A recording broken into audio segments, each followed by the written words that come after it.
Fox Sports. We are Baltimore. We are Ohio.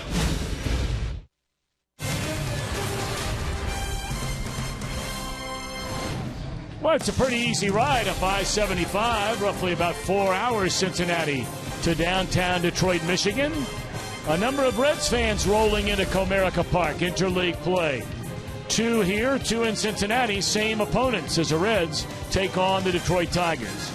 Hi again, everybody. Alongside Chris Welsh and Jim Day, I'm Tom Brenneman. Great to have you with us here on Fox Sports Ohio for Reds baseball.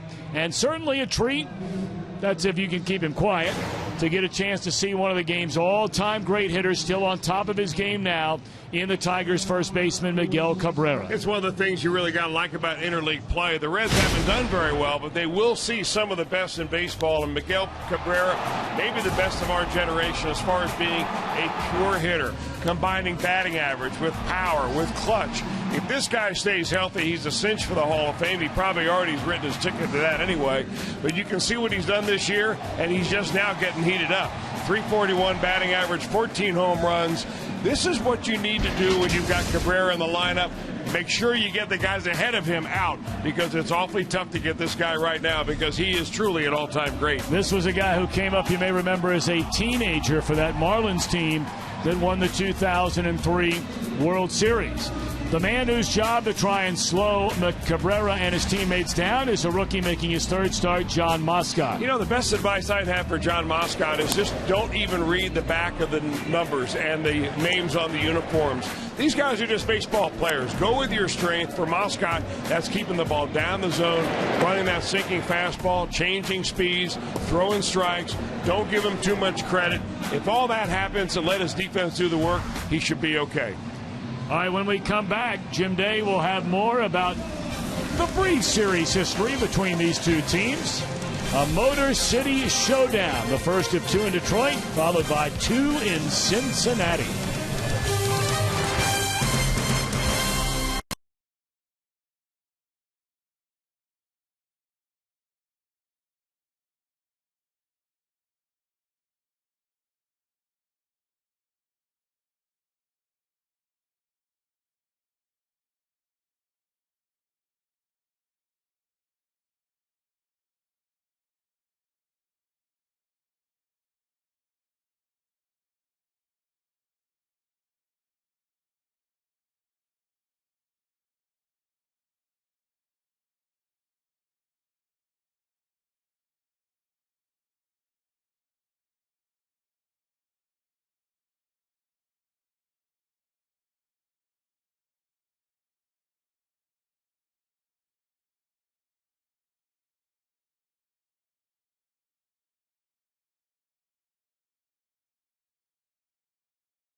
CincinnatiUSA.com. By Chevy.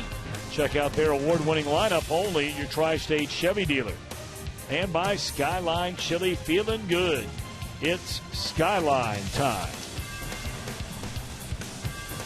Moments away from the first pitch in tonight's game, we are participating in the Home Run Challenge. Today, every Reds home run in this game raises $12,000 for prostate cancer research. You can make a pledge by going online to homerunchallenge.org. That was started many, many years ago by Michael Milken and the Michael Milken Foundation. First pitch in a play-by-play action. Reds and the Tigers from Comerica Park, right around the corner on Fox Sports Ohio.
Jim Day, and hasn't been since 2006 since the Reds have been in this ballpark. You check out our Elk and Elk storylines and you'll go over the series history between these two clubs. 7th all-time series, regular season only.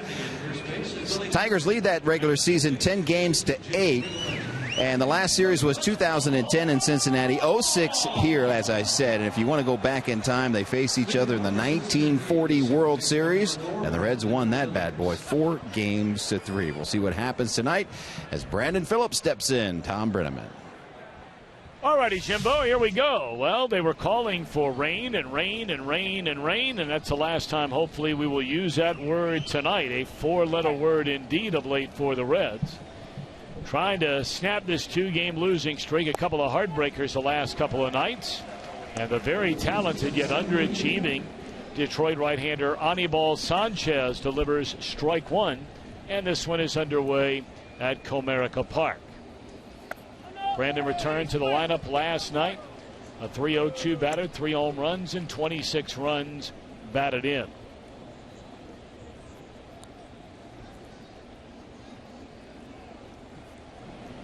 It was last Tuesday. Brandon had to leave the game, you may remember, with a strained left groin. Didn't play Wednesday or Thursday. Pinch hit on Friday and Saturday. But then made his first start since last Tuesday in the 1-run defeat at Wrigley Field last night. 3 balls and a strike. Sanchez has been among the best pitchers in the American League really since he came over. But Chris, for whatever reason, he's been hit around a little bit so far this year. Well, he has this year. The earned run average is way up over 5. He's 31 years old. He's from Maracay, Venezuela, and he's always had a really good earned run average, even though he's never really had one of those seasons where you'd say it was a breakout year from a one-loss standpoint. He's 4-7, and the problem is this: he's had 5 games in which he has given up 5 earned runs or more. One, he gave up 9 earned runs. There's strike 3 called to Brandon, and he knew it. Take a look at the Reds starting lineup under manager Brian Price, presented by Meyer. Phillips strikes out. Schumacher, the DH tonight, with Votto at first. Frazier at third. Bruce in right. The former Tiger Suarez at shortstop. Barnard catching. Brennan Bosch, a rare start tonight out in left field. And Billy Hamilton will bat ninth and play center. Anibal Sanchez came over to the Tigers in 2012. That was a big deal. His first full season with Detroit, he was a 14-game winner with an ERA at 2.5. 21 starts, 22 games, injured part of last year, just an 8-5 record. He's retired the front 2 here in the first inning. Detroit was one of the worst defensive teams in the American League a year ago. People around here will tell you this year they are among the best defensive teams in the American League. It's brought to you by Ford, Cespedes, Gose, and Martinez in the outfield. Castellanos, Iglesias, Kinsler, Cabrera third to first. McCann hangs aside. Here's Joey Votto. Ball 1. Well, they really bought into the shift. I mean, this is about as dramatic a shift as we will see against Joey Votto. All 3 of those infielders over here on the right side.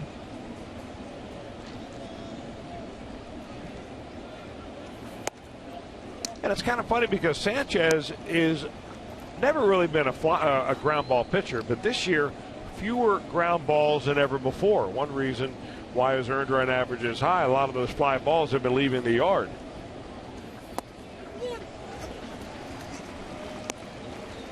Well, he has already surrendered as many home runs in just 13 starts this year as he allowed combined total of the last 2 seasons.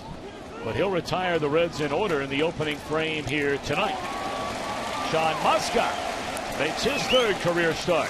When we come back, Cabrera due up 3rd.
His 2nd year as manager, took over, of course, for the retired Jim Leyland. And the lineup for Detroit reads as follows. Gose in center, Kinsler at 2nd, Miguel Cabrera hitting at .341. He's at 1st. Cespedes, Martinez, McCann in the middle. Castellanos, Iglesias batting at .335 in the 8-hole. And Davis is the DH. John Muscat. Better the 2nd time than he won his major league debut. Well, he was really better the 2nd time because I think he went right after the hitters a little bit better last time. That was against the Phillies. First pitch, line drive, banged into right field by Ghost, and that's a base hit.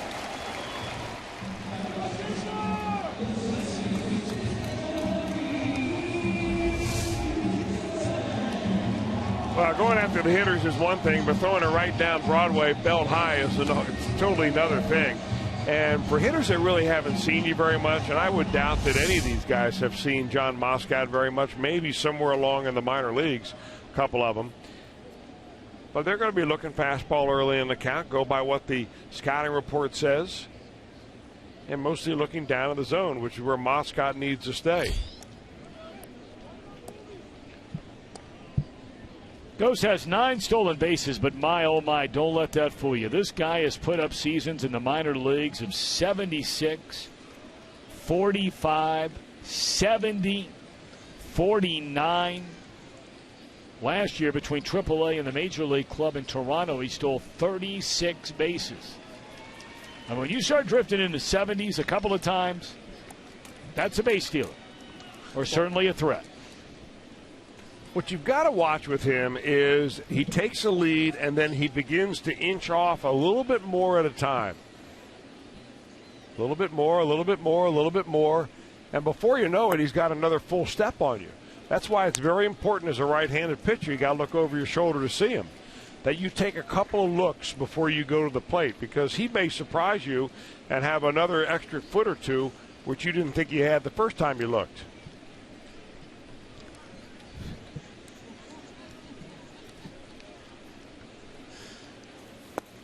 Pitch taken low, quick throw down into first by Tucker Barnhart. And Ghost saw it coming. It's 2 balls and no strikes. Ian Kinsler, a 4-time All-Star. Last year, his first full season in Detroit after playing his entire career going back to 2006 with the Texas Rangers.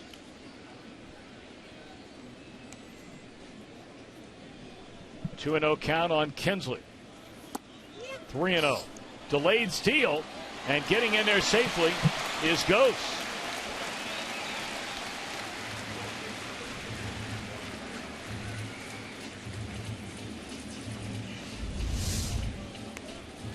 Bounce, bounce, bounce, and then go. And normally when you steal on a delay steal, you're stealing on the middle infielders as much as you are the catcher. But that time it looked like Brandon Phillips was there. Had the throw been on the money, they would have had a chance to get him. He looks like a smart base runner. 2-1 on Kinsler, runner in scoring position. And that's on the inside corner, strike 2. Tim Wilkie is a crew chief, and he is a home plate umpire tonight. Mike Everett at first, Tim Timmons at second. Todd Tishner is the umpire down at third.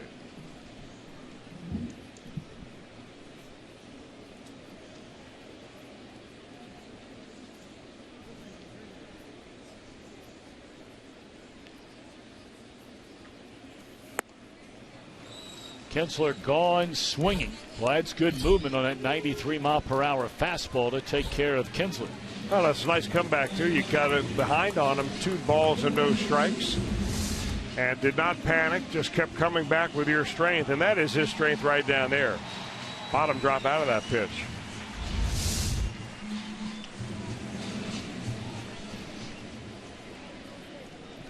So now the amazing Miguel Cabrera. We showed you some of the numbers a moment ago. He's already eclipsed 1,400 career runs batted in, over 400 home runs, yet he's only 32 years young. There's a bouncer back to the mound, and they have the runner caught. Moscott will run right at him and will fake a throw and dives, and he got him. That's a nice play by Moscott. Really good. Well, he got his man, let's put it that way. I'm not so sure it's going to turn out that good from the look of pain in his face. You're right. Really, the ideal thing, Tom, is you give the ball up immediately to an infielder as soon as you can. He had to make a dive at the very end of the play to try to get to Ghost as he was going back, and he strained something. We don't know right now whether it was a leg or it landed on his arm. Well, he's in a lot of pain. You go right after the runner, there's no question. And you run at him and you make him go. And this is where you give it up right now and then get out of the rundown and let somebody else take over on it. And I don't know what he hurt. It could be the left shoulder. I mean, obviously it's speculation here. But he came down very awkwardly on it. Kind of rolled up over the top of it.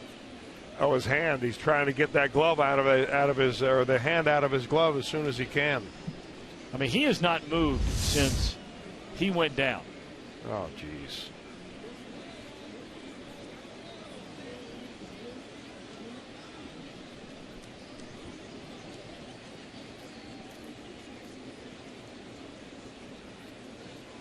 Well, right now it looks like, are they feeling around the hand again, or are they up on the shoulder? It's tough to tell on that angle. I think they're looking at his shoulder, and they're just trying to gingerly get him up. He may have separated his shoulder and then needs to get it popped back in, but they're not going to do it on the field.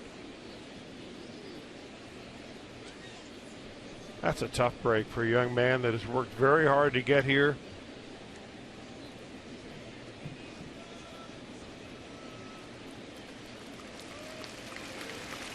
See, his face got cut up as well, or dirtied up anyway. His face went straight into the very wet infield dirt. But obviously that's the least of their concerns right now.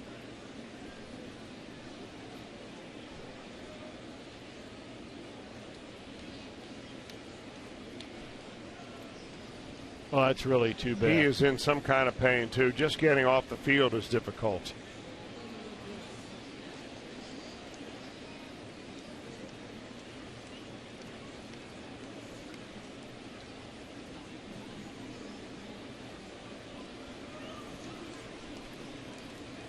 Well, this team has seen enough of this, haven't they? You thought last year from an injury standpoint was bad, especially the people that the Reds missed last year. But, I mean, here you are in the middle of June. Devin Mesoraco, not official, but looks like he could be finished for the year. Brandon Phillips has missed almost a week with a strained groin. Zach Cozart out for the year, suffering that season-ending injury to his right knee. Marlon Byrd, a fractured wrist. Billy Hamilton has been out lately because of a sore wrist. Homer Bailey out for the year with surgery. And now Moscot, which appears to be an injury that will take quite some time to get better as well. Well, we think it's his left shoulder that he landed on awkwardly right there. Completely outstretched, you land on that area. That's a lot of times where you can either dislocate your shoulder, maybe tear up a rotator cuff area muscle. You see a lot of everyday players who play the outfield who hurt their rotator cuffs on their glove arm by diving. But he is in some kind of pain right there, and that's just such a shame.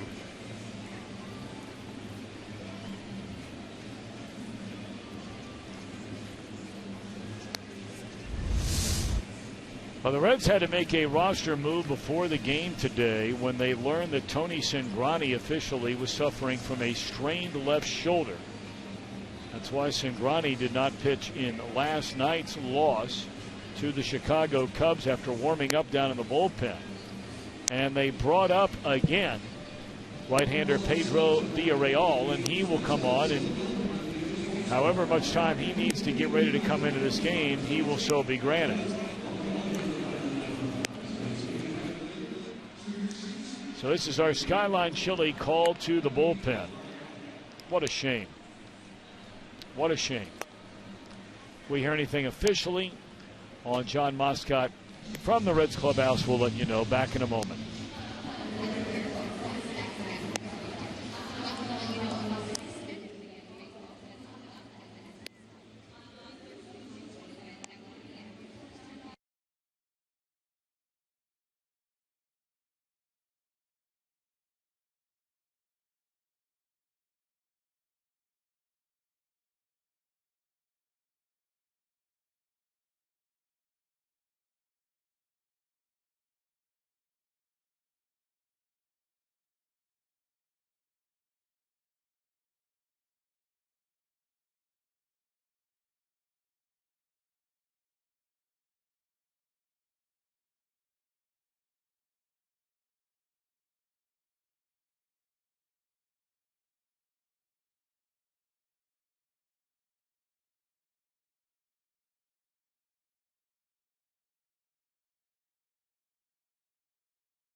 last year and again this year. What did I do to deserve this? It's 2 years in a row now.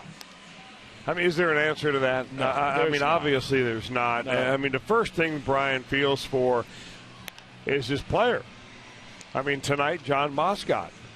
And before that, Devin Mesoraco or Tony Cingrani or whoever is injured or not able to perform. You think about the kid and the player first, and then the team second. But when they start piling up in the numbers that he has seen over the last couple of years, he must be thinking, well, what's going on here? Other teams have injuries, yes, but not the rash of injuries that the Reds have had. Seemingly every time you turn around, somebody else is going on the disabled list. Now, in one of the true oddities of baseball, this is what you get when you have a pitcher leave the game with an injury. You bring a new guy in, and instead of warming up down the bullpen, in relative obscurity and in privacy, where you can work on a couple of things, you know, when you're warming up to start a ball game, you know, there's a lot of things that go to it. Some guys warm up for a long time. Other guys, if it's the middle of the year, they only need about 20, 25 pitches to get loose. But when you're warming up in front of everybody else, you got hitters lined up watching you. And they're seeing the break of your breaking ball. And they're seeing how the ball comes out of your hand. And if they've never seen you before, from standing in that on-deck circle, they all of a sudden feel like they know you like a first cousin.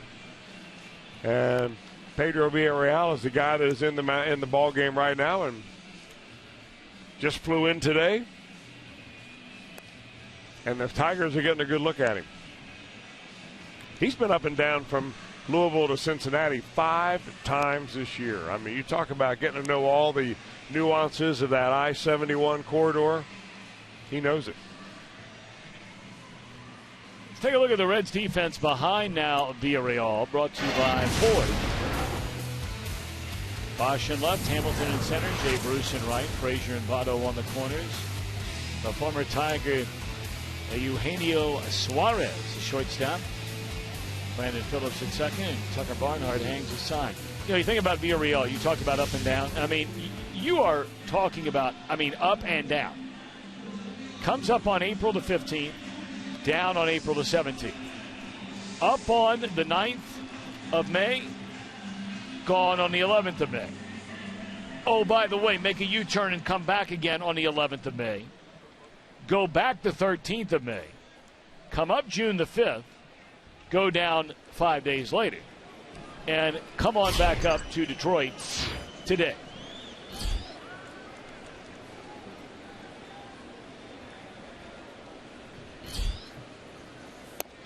No score in the game.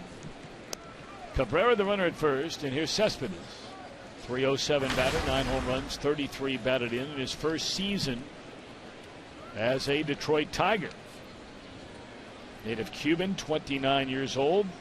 Broke in originally with Boston, was traded at the deadline last year, or originally with Oakland, traded to Boston at the deadline last year.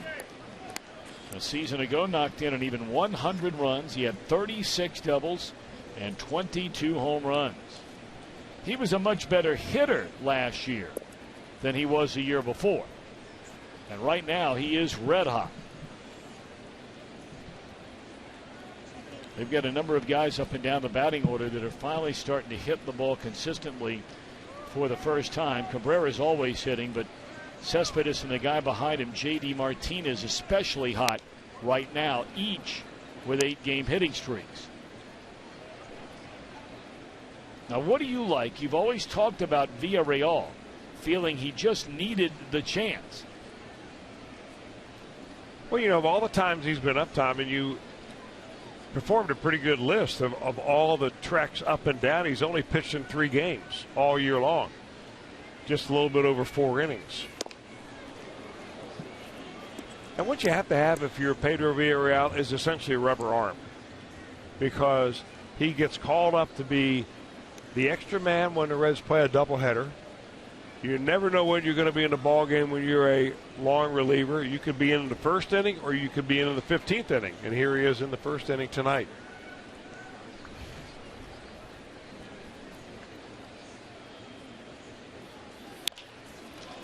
Grounded down to third, so Villarreal on the strong throw by Frazier takes care of Cespedes. So we're going to go look at Villarreal tonight.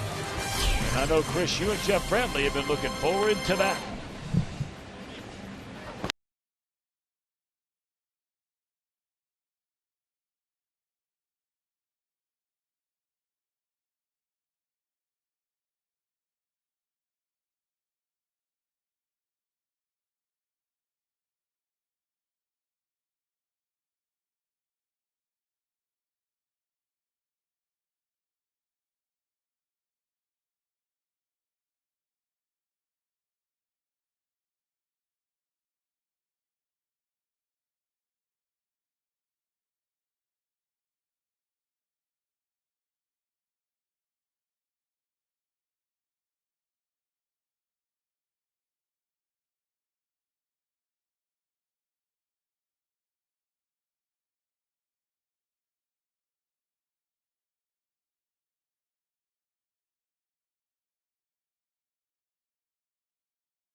I mean, there's StatCast, live look-ins, in-game highlights, replay reviews, radio broadcast at MLB.com at bat for your smartphone or tablet.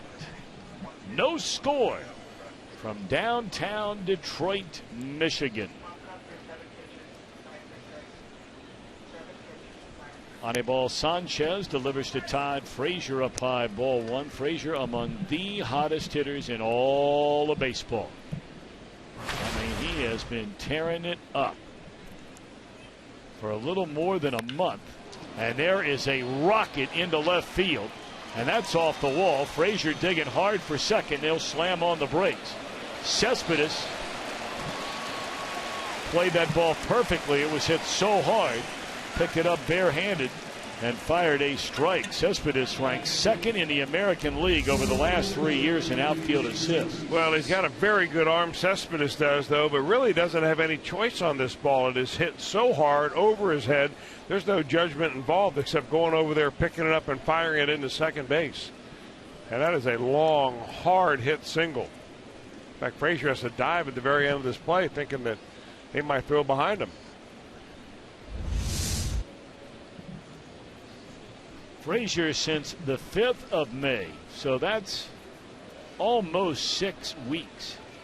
Leads all National Leaguers in home runs, runs batted in, slugging percentage, and a batting average up over 345 since the 5th of May.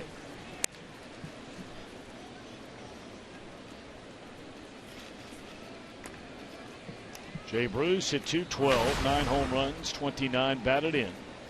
Reds have their first base runner against Sanchez.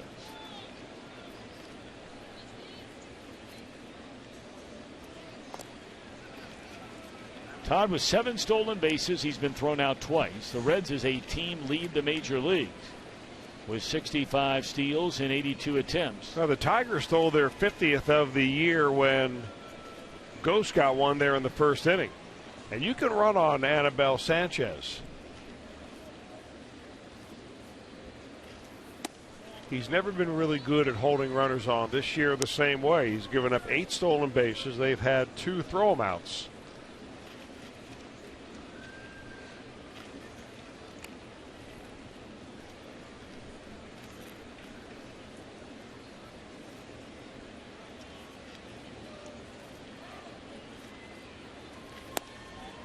And apparently McCann is the kind of catcher where if you give this guy a chance, he can throw some people out now. He's thrown out 48% of the would-be base stealers so far this year. That's an amazing stat. I mean, that's the kind of number right there that you'll lead the league in if you hold that up towards the end of the year. Broken bat pop-up to the shortstop, 1 out.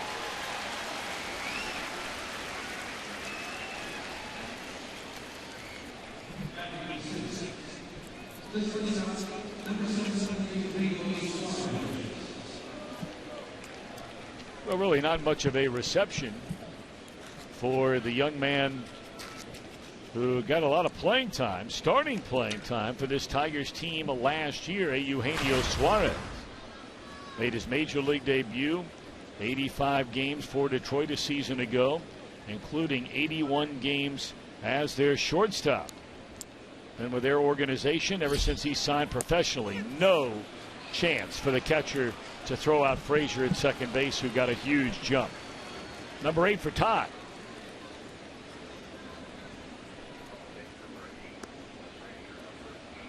Well, the Reds are having some problems out there at second base. I don't know if Frazier came down hard, maybe his head hit the ground after sliding. He appears to be shaken up. I think his head hit the left knee of Ian Kinsler. Watch right there, the helmet and the knee collide.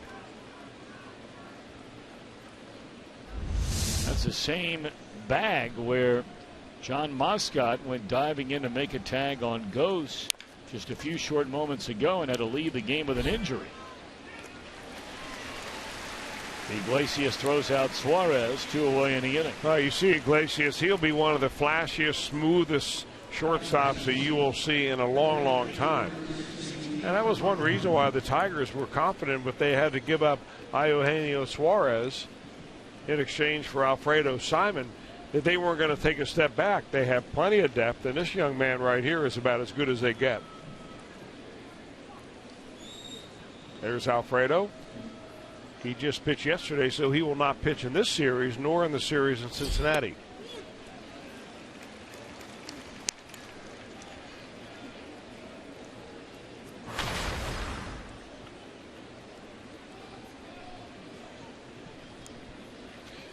So now Tucker Barnard with Todd Frazier out at second. Scoreless game. We're in the second inning. 2 out. 0-2 on Tucker.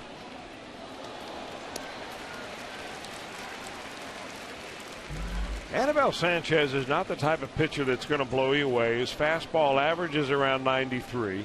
Throws it a lot. More changeups to sliders to left-handers, but also drop in a slow curveball every once in a while. That's what he got Joey Votto out on. He likes to throw that curveball against lefties.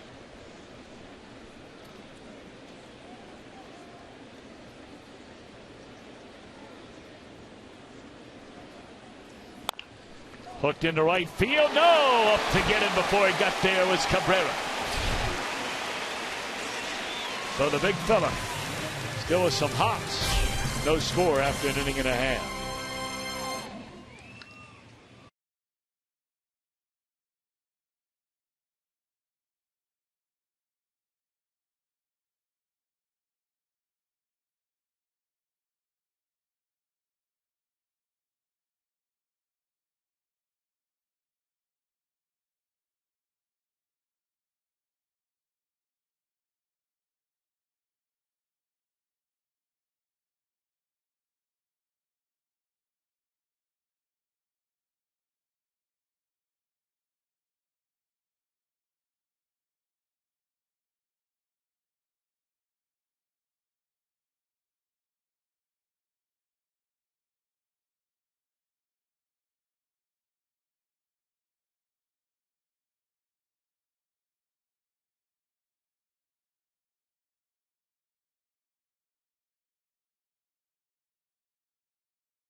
Great prizes. Be a part of the energy downtown prior to first pitch.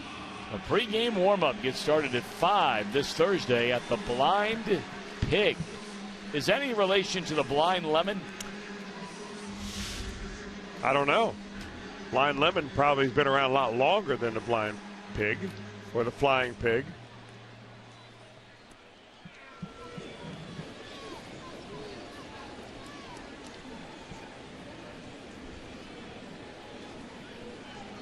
Tigers come to bat here in the last of the second inning. No score in the game. Pedro Villarreal is on for the injured John Moscott, for those of you just joining us. Moscott, in a rundown play, had the ball in his glove and ran the runner, who was caught between first and or second and third, goes. Moscott, rather than giving the ball up, dove to tag him out, did so successfully, but was injured on the play, injuring his left arm, his left shoulder, something or somewhere it appeared on that left hand, left arm area.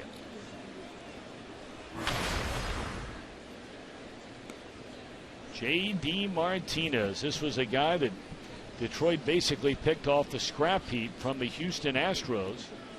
We saw him a number of years ago, and the Astros were still playing in the National League and in the same division as the Reds. The JD stands for Julio Daniel, in case you were wondering. He's out of Miami, originally drafted by the Houston Astros in the 20th round.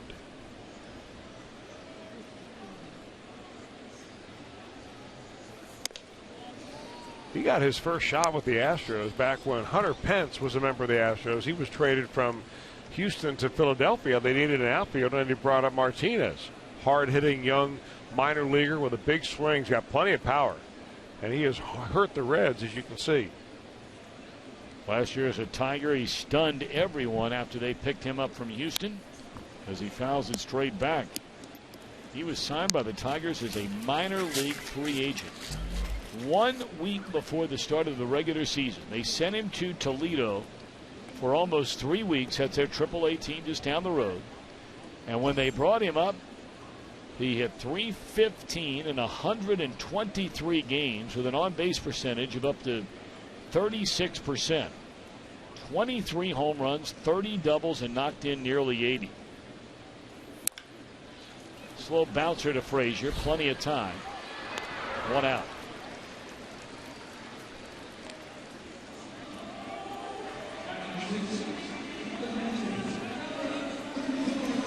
You know, those are the moves, and Chris, you talk about it all the time. Those are the little moves that can never really hurt you, because what do you lose? I mean, you sign this guy as a minor league free agent, and the upside, at least for a year ago, was enormous for this team in winning the Central Division for a 4th straight year. You're right.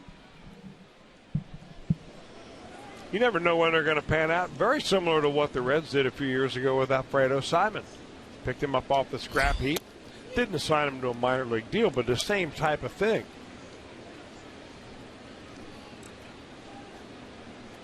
There was no batting practice before the game today, so Alfredo Simon could not come over and visit all of his buddies on the field, his former teammates.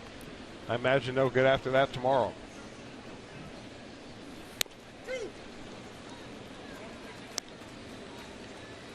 Well, for more on Alfredo Simon, let's check in with our main man, Jim Day. Well, speaking of which, it's rare that you see an opposing player in full uniform stride into the visitors' clubhouse, but that's exactly what Alfredo Simon did, because, as Chris Wells said, there was not batting practice, so he couldn't greet his former teammates, so he went strolling right into the Reds clubhouse in full Tigers uniform, and Alfredo Simon was one of those guys that players just love to be around. He's a fun-loving guy, was one of their favorite teammates, so he was greeted very well.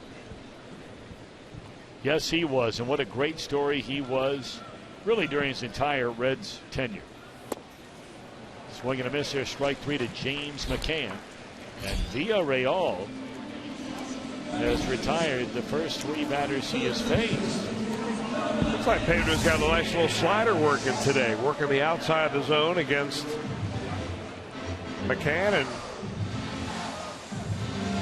goes right back out there again to get a strikeout. He's faced 3 and retired them all.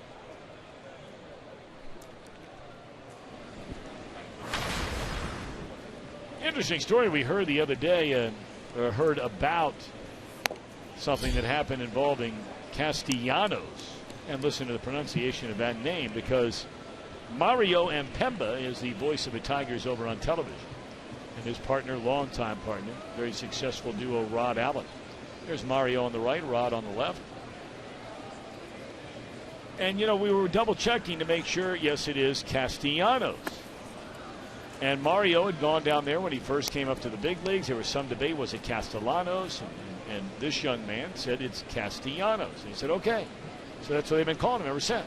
Well, his brother was drafted by the Detroit Tigers last week.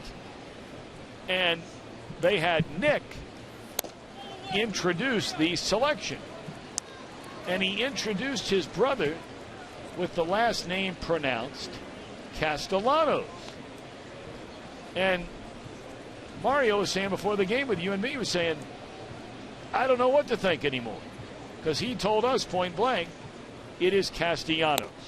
And they're a strike, 3-1. Now, that's something that broadcasters really care about.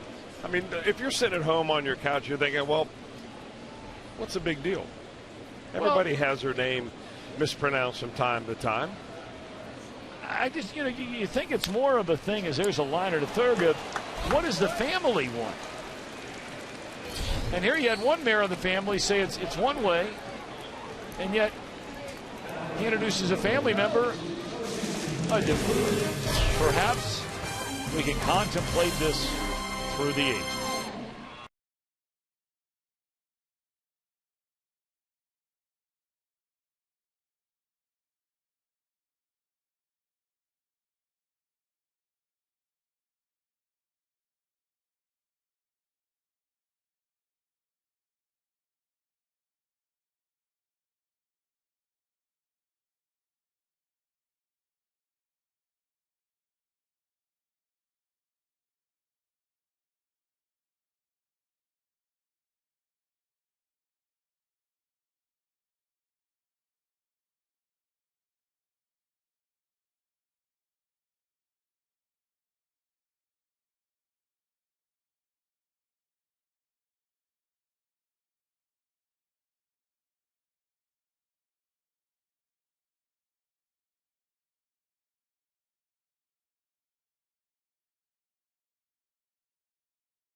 Third inning.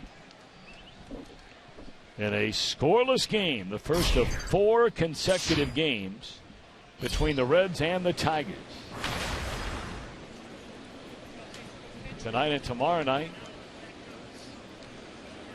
here in the Motor City, and then night games on Wednesday and Thursday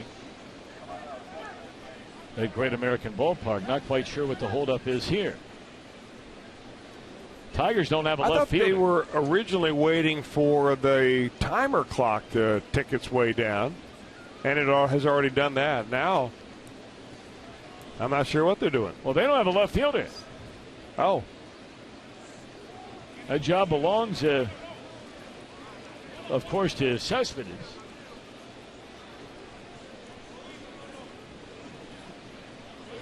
Really, you don't know what's going on here.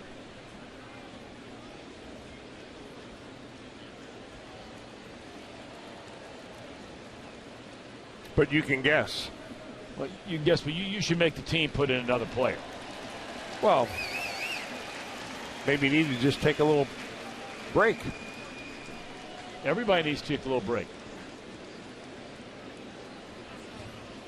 I mean, sometimes when you take a break and you're late coming back, I read the little promo for you and so on, and you can take your time, but nobody can take Cespedes' place if he's playing left field.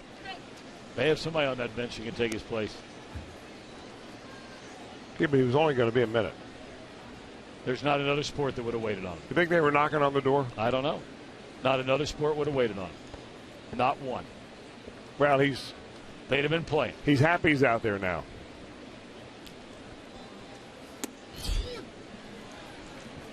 Brennan Bosch knows a thing or two about playing here in Detroit.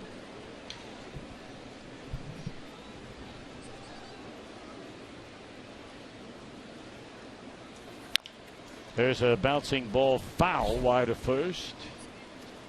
No balls and a strike. Bosch got a lot of playing time here with the Tigers over really a 3-year run. Played 133 games when he first came up in 2010. Did a nice job. Hit 14 home runs, knocked in 67. The next year, 16 homers, 283 batting average, 25 doubles. On base percentage up over 340. But then the following year, the batting average tumbled some 43 points. The on-base percentage tumbled 60 points. Home runs were down. And he wound up with the New York Yankees a year later. In Anaheim for a short while last year. Spent most of the season, all but 27 games in AAA, and now a Red. Yeah, the Tigers really thought they had something there because in his first couple of months, I mean, he won the American League Rookie of the Month award his first months in the major leagues. Never really has had much playing time this year where he can collect any kind of consistent at bats. Had a good spring, and that's why he made the ball club.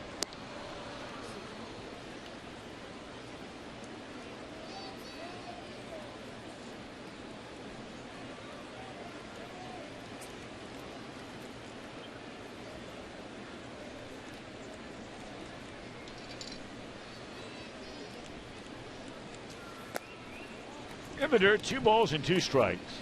Each team with a hit. Each team has left a runner on base. Bosch followed by Hamilton, then back to the top of the order. Here in the red serve with Brandon Phillips. So where the Cubs game has been postponed tonight. Apparently it continued to rain in Chicago, and they've already called off the Indians and the Cubbies. I believe they're doing the same thing that we're doing, are they not? Where they play 2 here and then go 2 to Cleveland. Yeah, I think they were playing, they being the Cubs, 8 consecutive games against teams from the Buckeye State. These Tigers are playing 7 in a row against the Indians first and now the Reds. Hot smash. Glove side pick by Cabrera. You know, that's the other part of Cabrera's game that I think a lot of people forget, or perhaps don't forget but maybe overlook, is that here's a guy who's been the most prolific slugger of his time. Hitter of his time, not just slugger, hitter. And yet he's played 3 different positions and has agreed to leave a position that he had already made a change to go back to an old position. Well, you know, he was originally signed as a shortstop. And then when he came to Major Leagues, he was an outfielder. They moved him to third base. And they moved him, of course, over to first base as well. But then they moved him back to third and then back over to first again for the betterment of the team when they acquired Prince Fielder a number of years ago.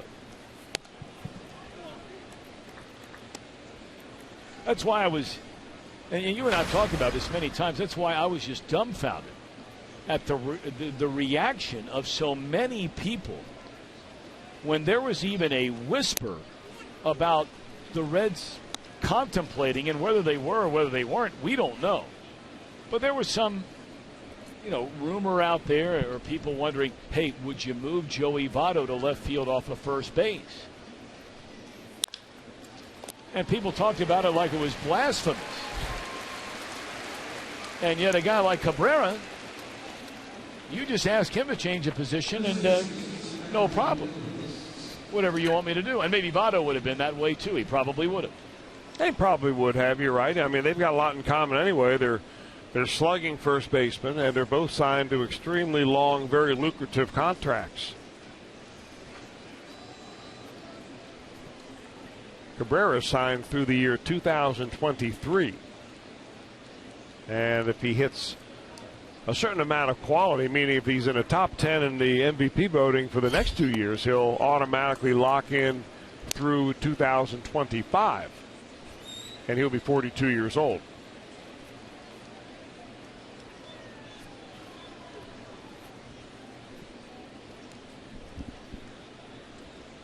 Here's the 0-1 to Brandon.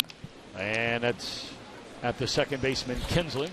And the Reds are gone in order. The Tigers will bat in the bottom of the third in a scoreless game.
To be completed in 2017 will be the newest piece of the puzzle. It'll be home to the Red Wings, as well as world-class entertainment, music, and community events. Tigers and Red Wings owner Mike Ilitch had a vision for a connected, dynamic Detroit where people can live, work, and play.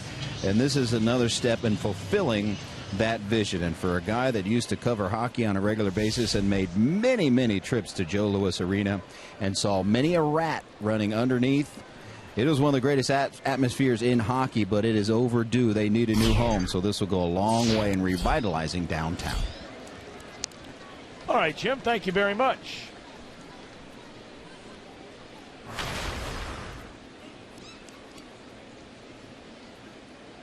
Tigers bat here in the last of the third inning against Pedro Villarreal. He had a 1-2-3 second inning. He's retired the four batters that he's faced since coming on for the injured John Moscott.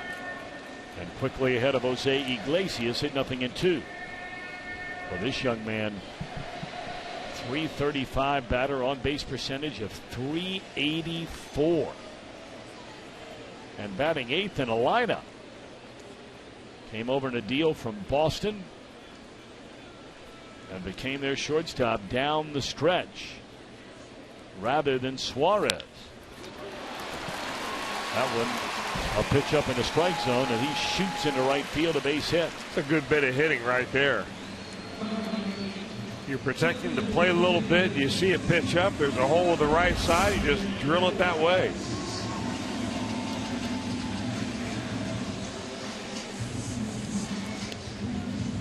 Yeah, if you notice on that swing, and we can see it one more time, how he kind of went up on his tiptoes as he swung the bat.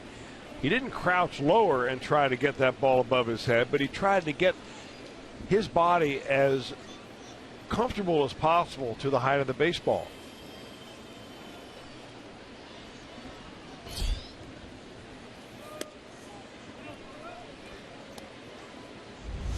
Here's what I'm talking about. Look how he comes up right there. I mean, his back foot is actually off the ground when he makes contact.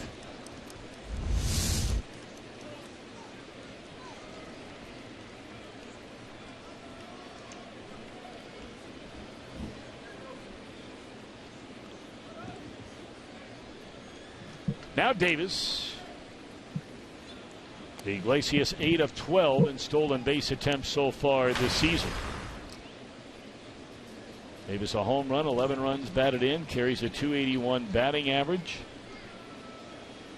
Now 34 years old, started playing professional baseball all the way back in 2001 in the Pirates organization. And man, he was there a long time before he ever had a chance. Nearly 6 full years in the minor leagues, and he got all the 14 at-bats in 2006. Few more in 07. Then did some nice things for the Giants at the end of that season. Was flipped over across the bay to Oakland, where he got a lot of playing time through the 2010 year. A couple of years in Toronto, last year in Detroit. What a throw by Barnhart. And Villarreal gave him a chance. Well, he gave him a chance because it was the pitch out. I mean, it was a great call by whoever handles that down in the Reds dugout. I don't know if it's Jay Bell or Freddie Benavides, but somebody sniffed something out right there, and the Tigers do like to run. They're tied with the Astros for tops in the league and stolen bases in the American League, and Tucker Barnhart does his part of it, and he knows as soon as he cuts it loose. Not even a slide at second base. Well, catchers don't get to do that very often, no. do they? Not even look. I'm not sure what Brad Ausmus might be barking about.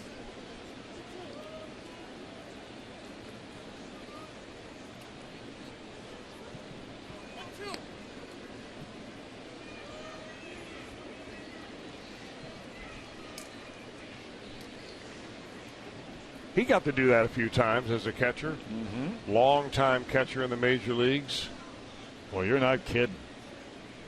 Played every year, full seasons in the major leagues from 1993 to 2010. 18 seasons.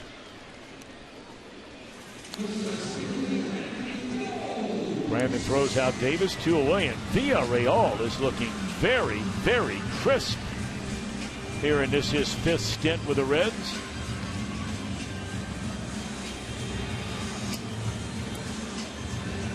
And he's able to smile a little bit with the umpire as he hands him a new baseball.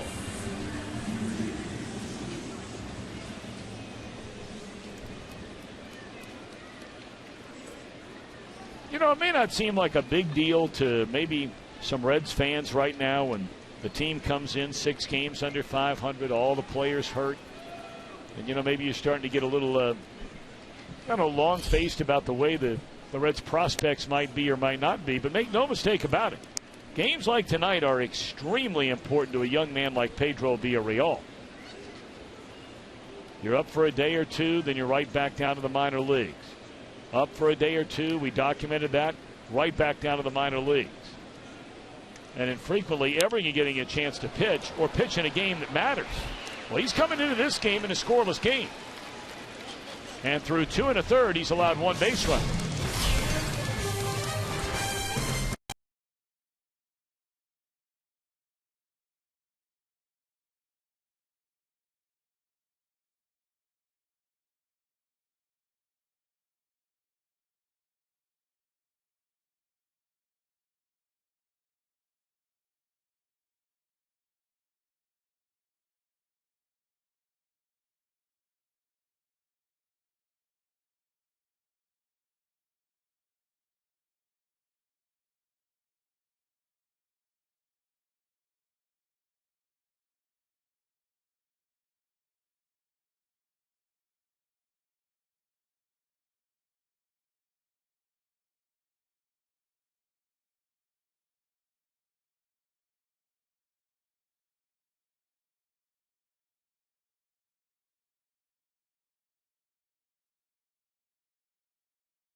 many more. The T-Mobile All-Star Fan Fest with the price of admission.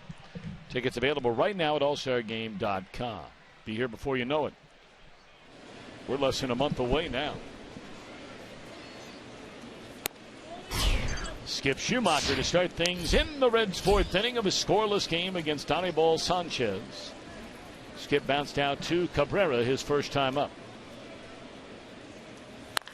That one hooked down the line, but foul.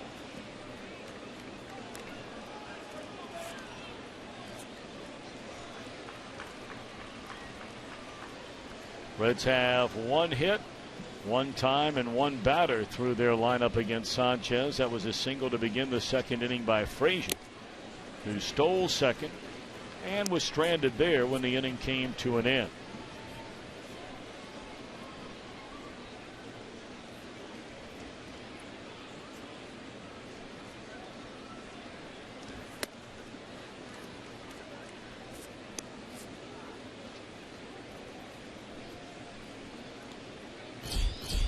Joey Votto to follow, and then Frazier here in the Reds' fourth.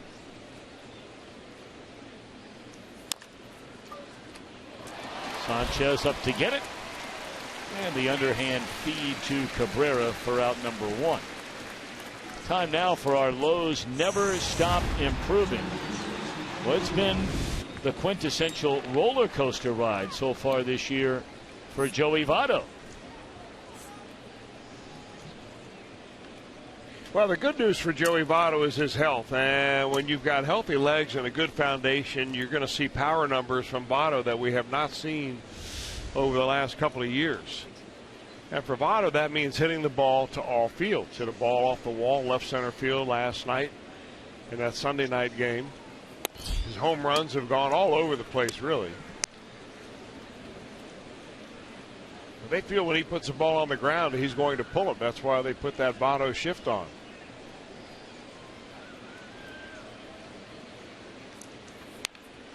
And look at that. He drops a bunt, and that's an easy base hit. And why not? Well, a 0-0 game. Here you are in the fourth inning. They're going to give it to you. Why not take it? Well, I mean, the other part of it is if you do that often enough, eventually they're going to have to shift their defense to keep up with your adjustment. So, you know, right now they're taking away that right side on the ground from Votto. And hey, he says, hey, well, I want you to play a little differently here. Maybe I'll drop a few of these down there. Plus, you're getting a pretty hot hitter coming up behind you, and I think that's the other thing is if you want as many on base as possible right now for Todd Frazier. 18 home runs, 39 batted in. He'd love number 19 right here and right now. So Votto with a one-out bunt single. Can you ever remember him doing that? I cannot. Yeah, I think he has done it a couple of times. I thought he had tried it, but I never remembered him actually getting a hit. I mean, I'm sure he's had a bunt hit sometime in his career. I just can't remember when.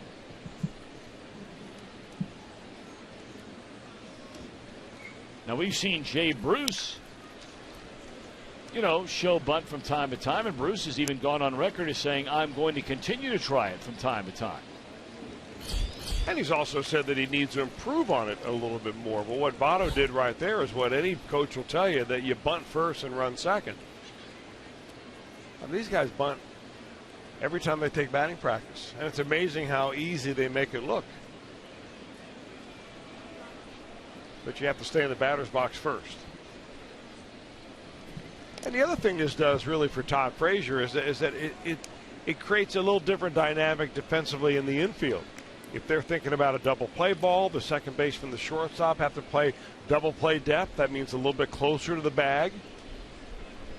So it opens up more holes for more hitting lanes in the infield for Frazier. Good breaking ball in there for strike two.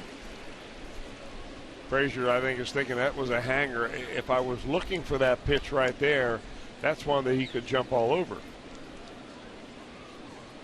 course, when you're hot, just about everything you see looks like a hanger. When you're not hitting well, everything looks like it's snapping off at the corner. Fastball that time off the inside corner, 3-2.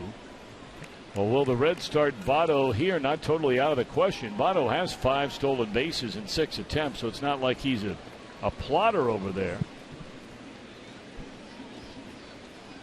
Cabrera holds Votto on, very short lead. And Sanchez finally okays the sign. There goes Votto. Swing and a miss, strike him out, and throw him out will end the inning.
On your local Fox affiliate, and of course the entire tournament streaming live on Fox Sports Go. That is a big one for the United States. In the greater Cincinnati area, that would be on WXIX channel 19, but for those of you all over Reds country, through the Commonwealth down to Tennessee, into West Virginia, Indiana, and even the state of Virginia. Check out your local Fox affiliate for that one tomorrow night. Kinsler, Cabrera, Cespedes, 2, 3, and 4 in Detroit's lineup against Pedro Villarreal, who begins his third full inning of work. He got the final batter in relief of the injured Moscot in the first inning. Had a 1-2-3 second, allowed a single to Iglesias to begin the third. But they pitched out, threw him out. He got a ground ball and a fly ball to end the inning. 2-1 on Kinsler, who struck out swinging against Moscot in the first inning.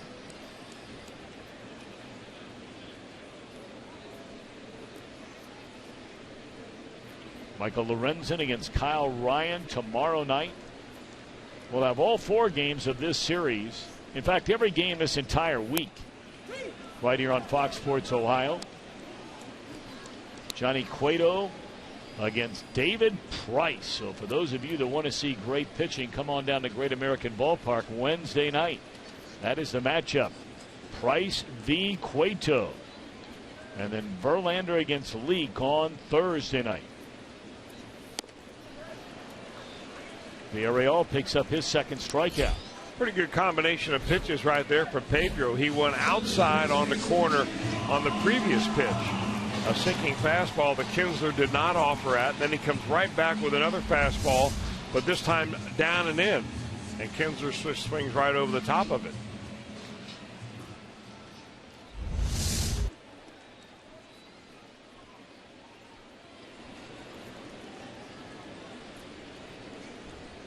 So here's Miguel Cabrera with a runner at second. He hit that comebacker back to Moscot, which started the rundown play, eventually ending with Moscot having to leave the field hurt. That's a good starting pitch right there. Kind of a slow breaking ball you drop in there for Pedro. It's his slider. But usually on a first pitch, most hitters are not going to go up there and swing at that slow breaking ball. Ground ball, backhanded to Frazier. 2 up, 2 down for Villarreal here in the Tiger fourth.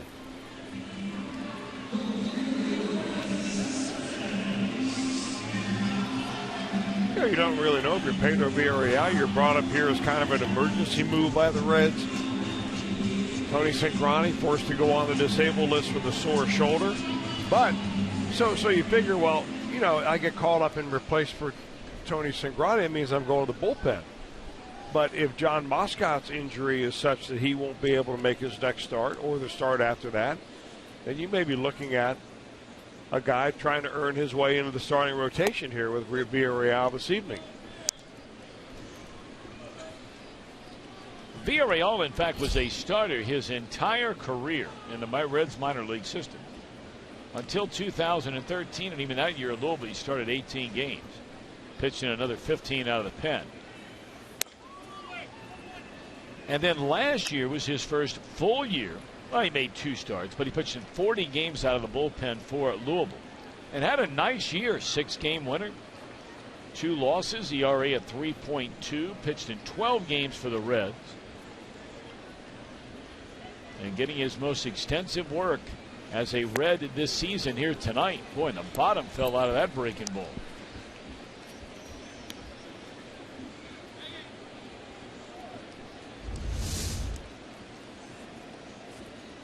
That's really a combination between a curveball and a slider. Slider has a more speed, very tight little break. Most sliders do. And curveballs are slower. They tumble up there and roll off the table. That's kind of a tweener, a slurve.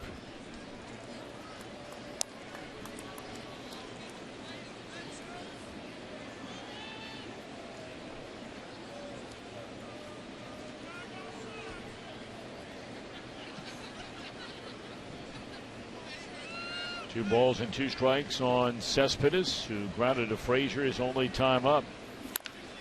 That one lined into left field. Misplayed out there by Bosch. Hard hit ball right at him.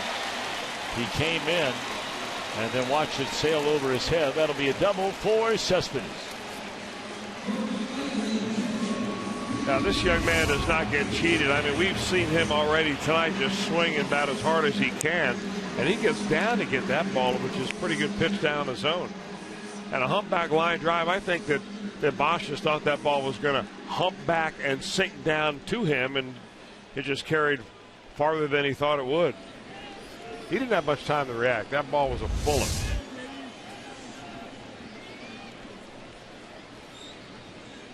Now J.D. Martinez, he grounded out to Frazier his first time up. This is now starting a second time through the batting order for Villarreal. Breaking ball fouled back to the screen. Well, what Pedro's done so far on the night is make good pitches. So even if you face a team, you know, or a batter, you know, 3, 4, 5, 10 times, as long as you throw the ball where you want to. You know, there are only a few guys in this lineup that are going to hit a pitcher's pitch. Most guys are going to make outs.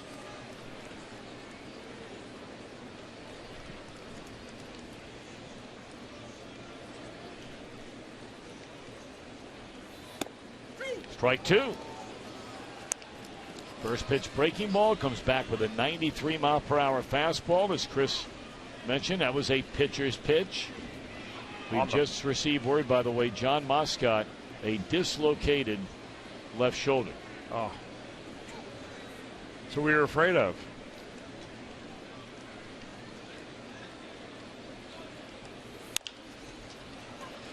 That's a fair ball. Frazier, a long throw. And it gets past Votto, and a run is going to score. Throw to second base, and the runner is safe. Tigers lead 1-0.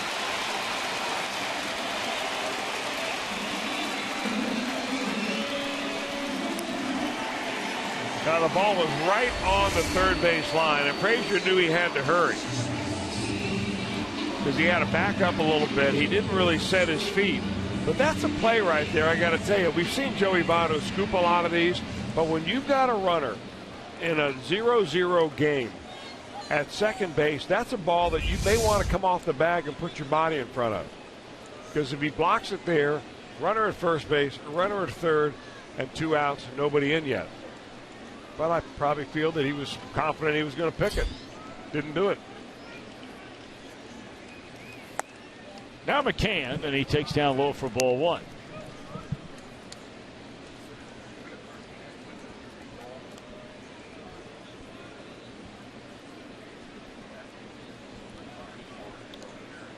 Well, they are giving Martinez an infield hit on that ball. And then the runner advances to third on the throw. No RBI for Martinez. As the throw, which got past Votto, allowed Cespedes to advance third to home.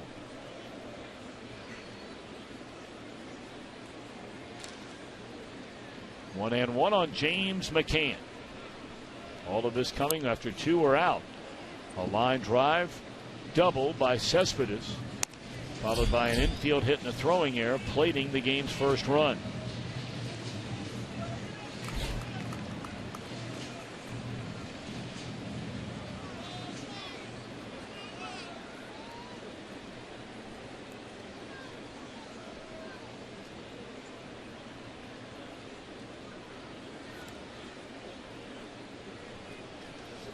See if Villarreal can get out of this. 1 ball and 2 strikes with 2 outs.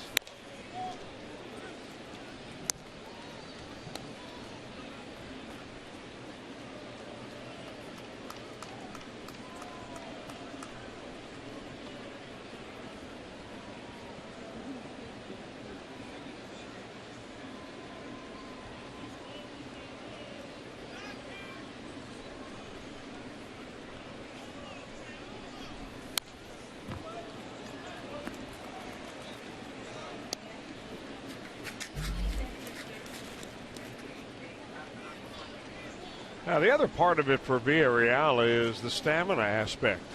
He's been used exclusively as a reliever down in Louisville so far this year. Pitched a couple of days ago. Actually, he's only had 1 day rest. He pitched on the 13th, 2 innings for Louisville against Durham. So with just 1 day off between that and getting the mound today, he may be running out of gas out there.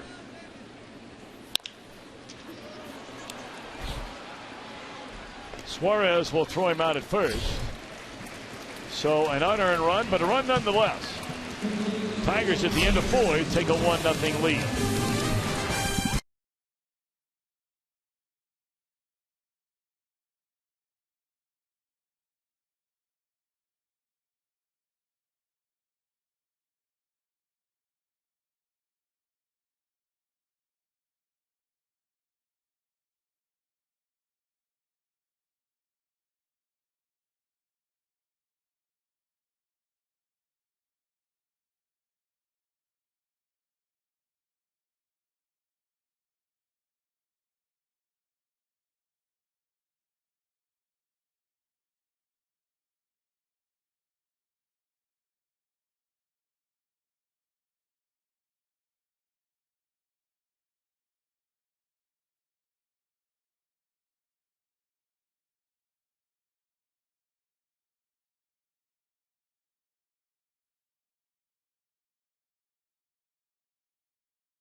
America Park in downtown Detroit, Michigan. Boy, they have 2 beautiful sports venues here in downtown Detroit. This one for baseball and next door Ford Field.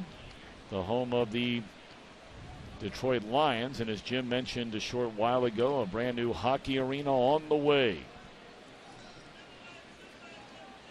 A big shift put on Jay Bruce. Would he do what Joey Votto did a little while ago? Put down a bunt hit. Bruce looks at a breaking ball. Low and in. Castellanos was moved over to the other side. You know, it would really make more sense for Jay Bruce to do it than it would be for Joey Votto. I mean, after all, Votto's been hitting the ball very well. Up around 370 in his last 15 games. On the other hand, Jay Bruce is in one of those slumps. Last 6 ball games, $140. A little bunt going the other way, goes down as a base hit, and a week from now it looks like a line drive in the book. Heck, tomorrow looks like a line drive. 2-2 to Jay Bruce. Unlikely now with 2 strikes.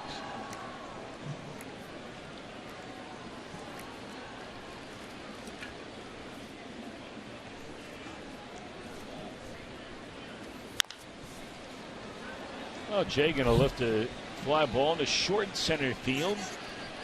And the center fielder Ghost will come on to get it for the first out here in the 5th. Hey, now Friday night, a special Shamrock the Ballpark night in honor of Irish Heritage Night. Enjoy pregame activities, ceremonies. Stick around after the game for Big Fireworks Friday presented by the Jeff Weiler Automotive family. Come on down to the yard. Tigers in town Wednesday and Thursday. Marlins Friday, Saturday, and Sunday. Now I was just figuring out, Matt Latos just came off the disabled list a few days ago and pitched a really good game, the former Red. And we were wondering quite some time ago, you know, when was he going to come off the DL and would there be a chance? Check swing, and the ball hits Tucker Barnhart in the on-deck circle.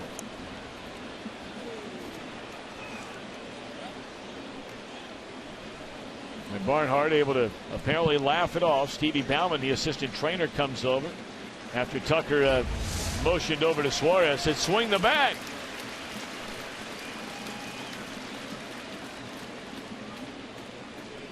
Hard to tell from that angle exactly where it got him. But thankfully, he's okay. 1-2 on Suarez.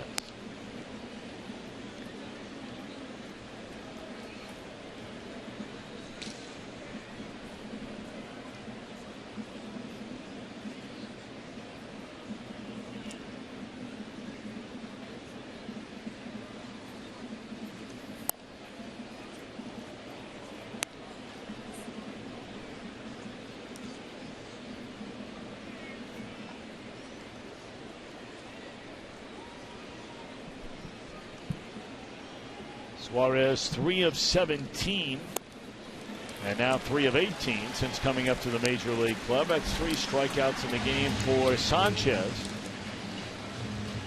Reds have 2 hits, a clean line drive single in a left field by Frazier leading off the 2nd inning, and then that surprising bunt single by Joey Votto at the 3rd base line in the 4th. Here's Barnhart. He hit a bullet to the right side. Cabrera went leaping in the air to get it. This time a routine fly ball to center. And the Reds are gone in order. They trail by a run.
throwing 40 pitches just a day ago. On the 13th, he went a couple of innings for the Louisville Bats.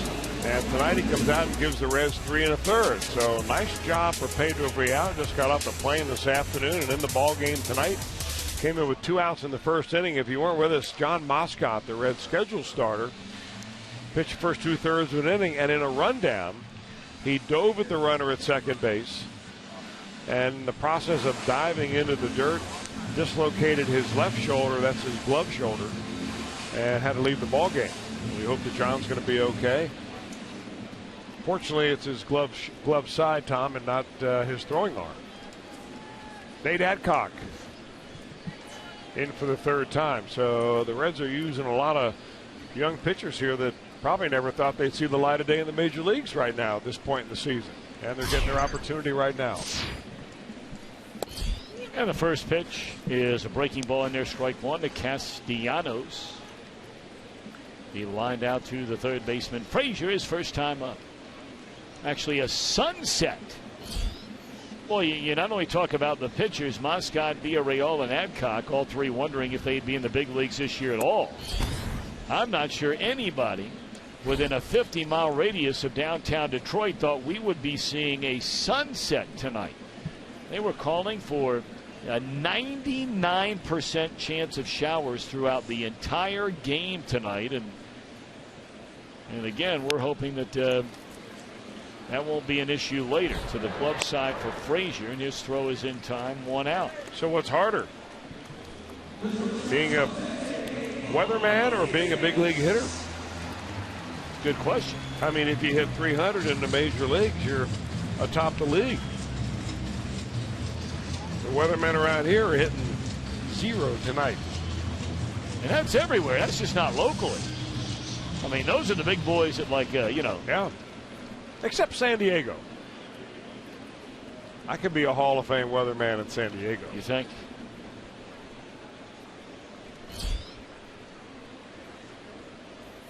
See, I would make the argument it's easier to be a weatherman in Phoenix than it is in San Diego.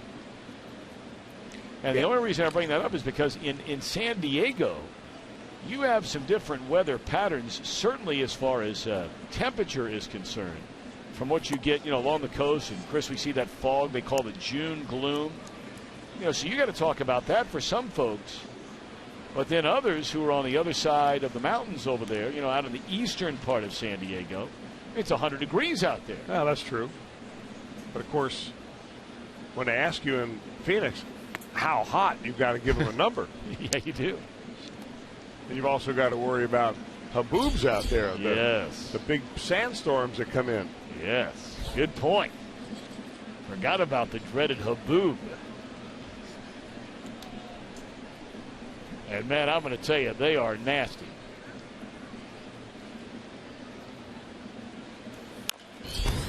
Little dribbler up the third base line. Frazier wisely will let it roll foul. He had no chance to throw out Iglesias if that ball stays fair.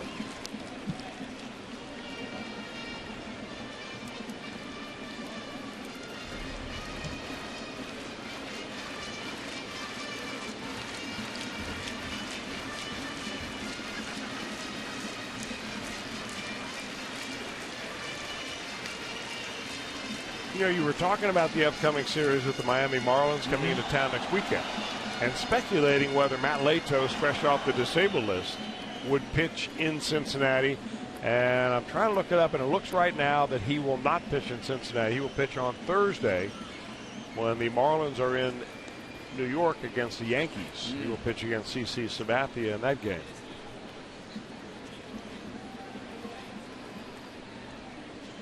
There are interleague series really all over baseball tonight. Kansas City's playing in Milwaukee, a 3-run KC lead early on in that one. Colorado's down in Houston. Arizona out against the LA Angels. Oakland and San Diego. Seattle and San Francisco. The Marlins are home to those Yankees. That's obviously a 2-2 series. Pirates are blasting the White Sox in the fifth, 7-0.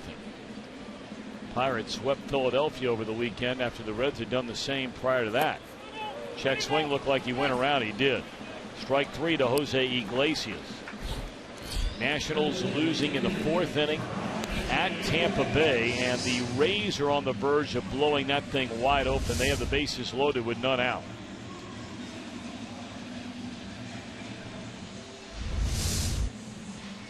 So a good start for Adcock here to the 5th, 2 up, 2 down. And now he'll face Davis, who bounced out to Brandon Phillips, his only time up. So Villarreal goes 3 1/3 innings, allows 1 unearned run. He allowed 3 hits, did not walk a single batter, and struck out 2.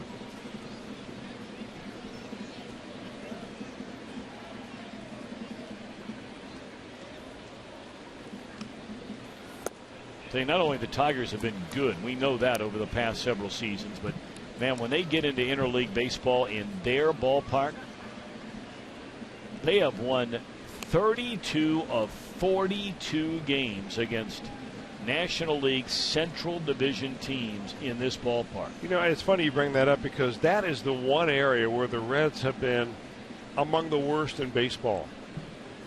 Interleague play on the road. I mean, since the start of 2014, last season, the Reds are overall, they're 7-21 in interleague play.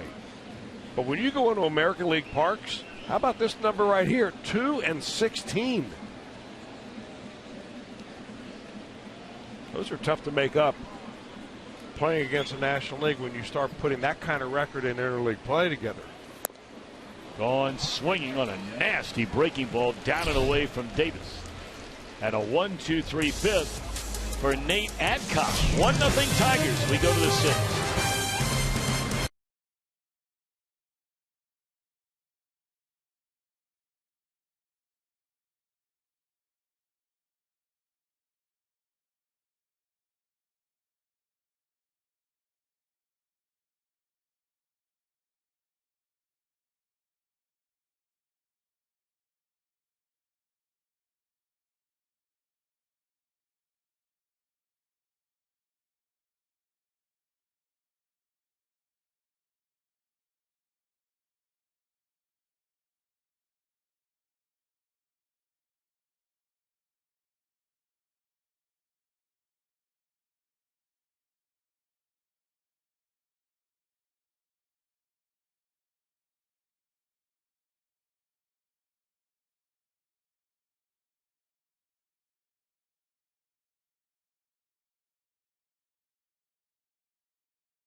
From the Queen City Shining with the All-Star Game, July 14th.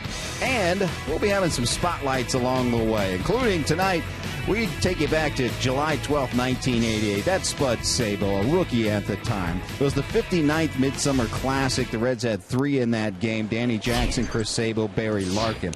It was a game that didn't have much offense. Terry Steinbach was the MVP, homered and drove in the eventual winning run. But what we just showed you was probably the highlight for Cincinnati fans when Chris Sabo got in the game, stole second base, and the place erupted. But it's been since 1988 since the Reds have hosted an All-Star Game until July 14th, and we can't wait for that. I was at that game that night, Jim, and you're right. That was a highlight for any Reds fan, was to see Sabo come in. Of course, he had really captivated the entire National League. Wound up being the Rookie of the Year that year, 1988, edging out Mark Grace of the Chicago Cubs for that award.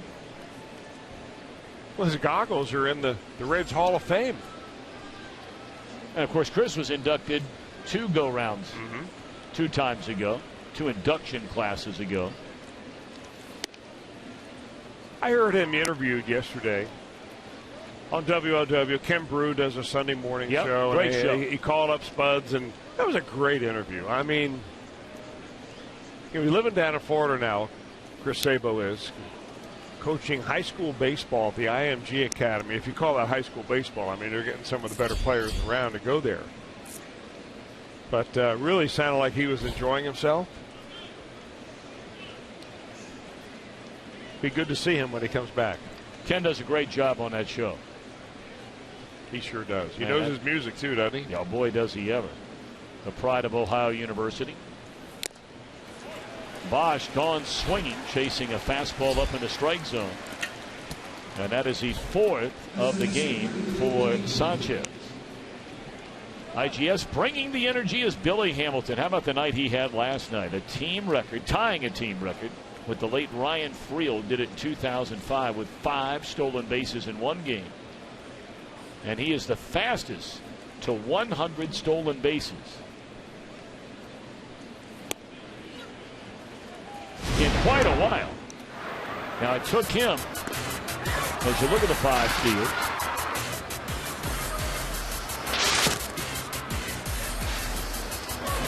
you go back to 1914 and only 2 players in baseball reached 100 stolen bases faster than Hamilton has. How about Vince Coleman? In 135 games, stole 100. But you got to get on base to do it. And Billy Hamilton could do that. But he just needs to get on base more. Well, he's gone on strikes here.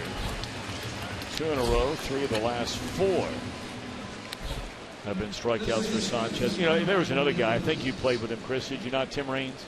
Yeah, sure did. What an incredible player he was. He was a whole package. He was. He was more like a fullback body. Yeah. I mean, he was kind of like a Ricky Henderson type. I played with Willie McGee, who was a similar player to that. Maybe not quite as fast as Vince Coleman. But the thing that Coleman and Willie McGee did that I thought was interesting is they hit the ball where they didn't seem they should hit it. They would stand back and just kind of slap it. And I know that they're trying to get Billy Hamilton to drive the ball and hit it on a line and use a little bit of his power too. But, you know, his speed is his game. And if I'm a pitcher, I want him swinging as hard as he possibly can. I don't want him slapping the ball by the third baseman. Maybe double, maybe not. If it's only a single, it's probably a double a pitch or 2 from now. I want that guy on the bases. And as an opposing pitcher, I want him in the dugout, just like that.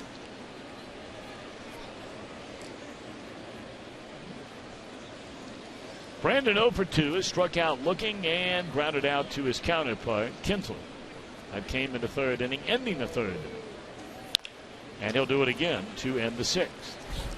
Reds being shut out on 2 hits, but they're only down 1-0 after 5.5 in the Motor City.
at Meyer. And by Cincinnati Children's Hospital, ranking 3rd in the country on the U.S. News and World Report's best children's hospitals in America. You look at downtown Detroit, of course, the home of the Ford Motor Company, and one of our proud sponsors, Chevrolet. And, of course, right across the river there is the entrance into our neighbors to the north, which ironically is going south when you cross the river into Canada. Breaking ball in there, a strike to Gose.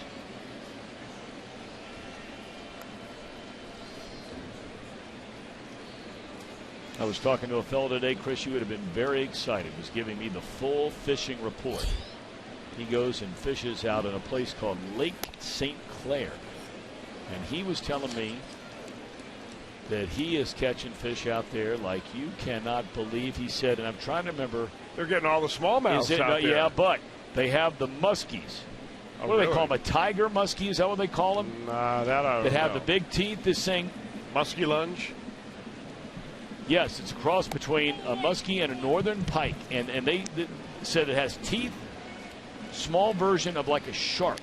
He caught one and had to cut the line, had one on the line that was 4 feet long. Oh, my goodness.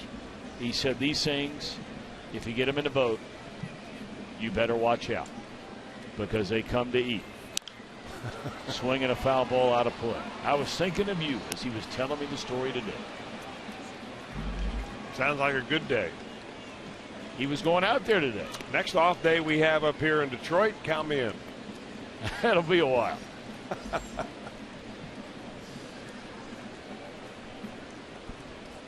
That is if you can't get me on Oakland Hills. I know you're working on that. Actually, I would have a contact for you there. 2-2 pitch, and there's a pitch down low. 3 balls and 2 strikes.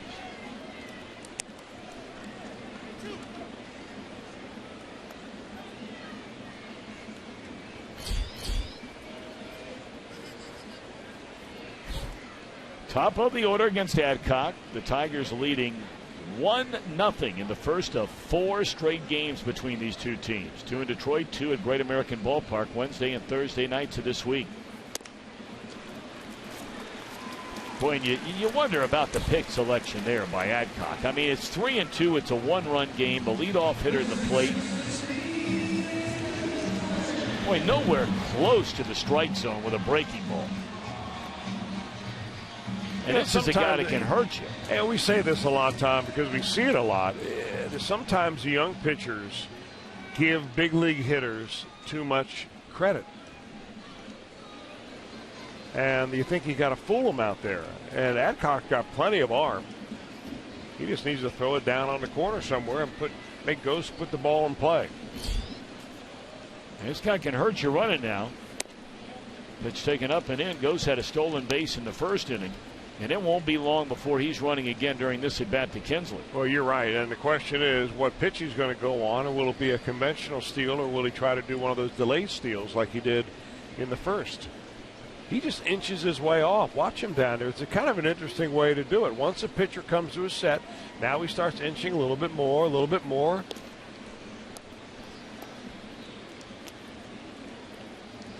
And that's the guy that runs completely on the pitcher. He starts off with a slow lead, a short lead, so he doesn't put you on notice. But you got to keep watching him. And a lot of right-handed pitchers really can't see that runner over there. They look over their shoulder and they don't get a good look at him. There he goes. And just no chance. That ball's into center field. And now after a 3-2 walk, you've got a guy that's going to go all the way to third base, and you're lucky he didn't score.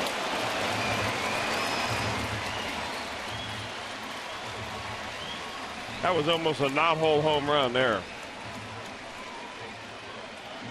He inches off first base until he's got a huge lead, and a rush throw by Barnhart because he knows he's got to get rid of it quickly, and Billy Hamilton comes up and fires it into the screen of the front of the dugout. So a leadoff walk all of a sudden ends up on third base.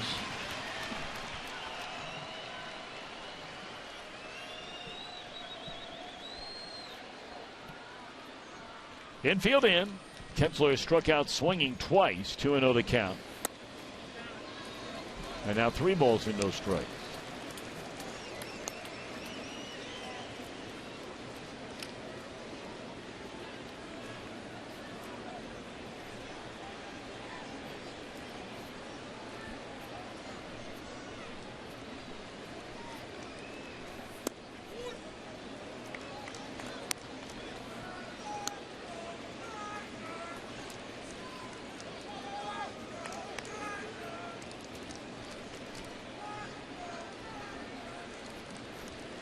Three and one to Kinsler. They're in at all 4 infield positions for the Reds. Here it comes. And it's in the dirt, ball 4. Consecutive walks by Adcock to start the Tigers' 6th inning. A T-Mobile game changer. I mean, think about this now. Active players, and he's 32. We're not talking about some guy 38. First in batting average, career .321, 4th most home runs, already 400 plus, over 1,400 runs batted in. The on-base percentage almost at 400 for a career, and the 2nd highest slugging percentage. And he has a chance to do damage with 2 on and none out. He is grounded out twice in the game tonight. Miguel Cabrera.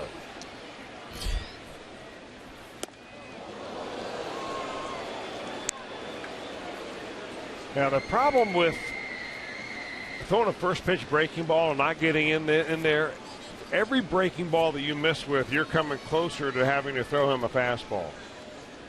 9-time All-Star Cabrera, twice MVP. When he debuted at age 20, he had a walk-off home run in his first game. And he's got a couple of runners on right here.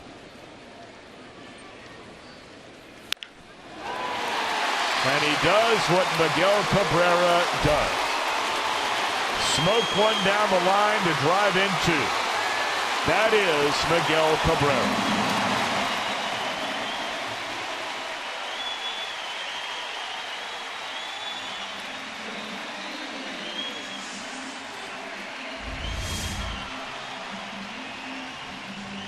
The fact that you hang a pitch to Miguel Cabrera, you know, it's going to happen. You're going to make mistake pitches. But the one thing I like to go back to, Tom, is when we talked about at the very beginning of the game about Cabrera.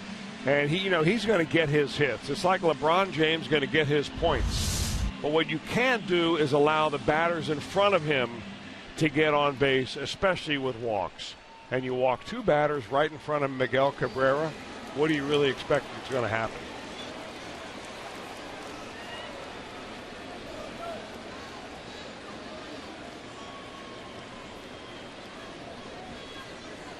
Still nobody out. 3-0 ball game. And it's ball 1 up and in to Cespedes.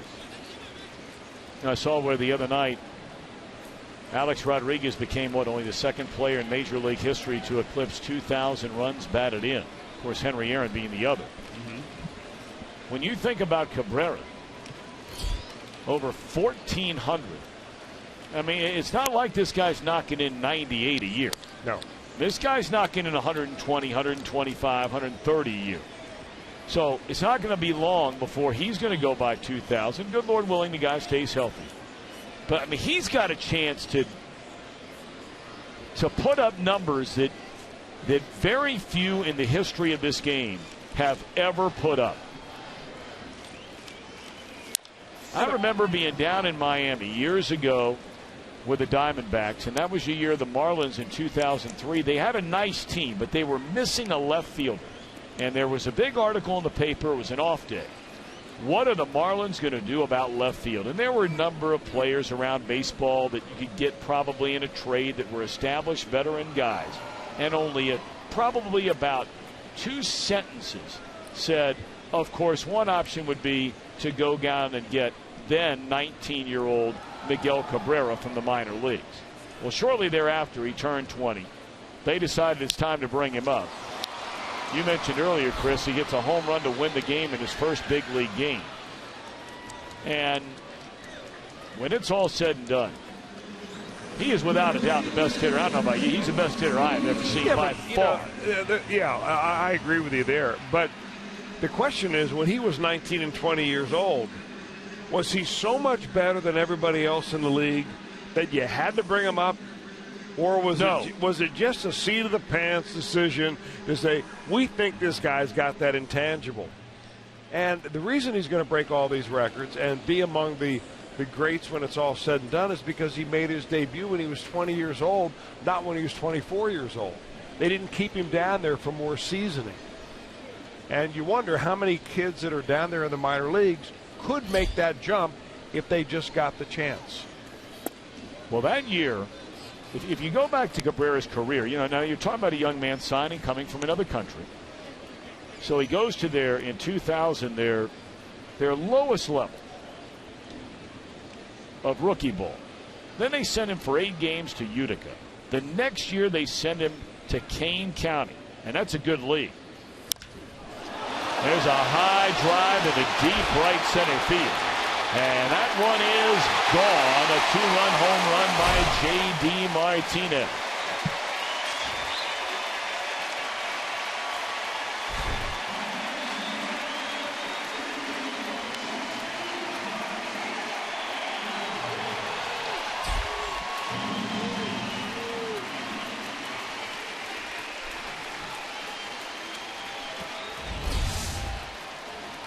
We talked about Martinez and the big swing that he has, and all power, all fields.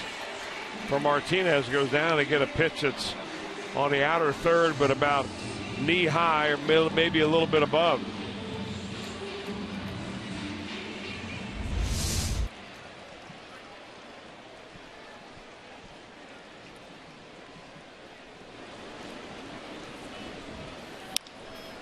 A 4-run 6th inning for the Tigers, and still batting with only 1 out. Just to finish the story on Cabrera. The next year he goes to Jupiter, where he had 9 home runs. He had 43 doubles. Jupiter's A-ball. Yes, high A, and hit 274. So, I mean, it wasn't like he hit 350. The year before, he batted 268 and only had 7 home runs. The next year they sent him to Carolina, which is Double-A. And he just turned 20, so he was still 19 to start the year. In early April, he turned 20 shortly thereafter. So, yeah, so he still is one of the youngest in the league. Now, that's when all of a sudden you ask the question, was he better than everybody else? Well, in 69 games at Carolina, he had 29 doubles, 59 runs batted in 69 games, and hit 365. And when the Marlins are weighing their options, they're like, why not?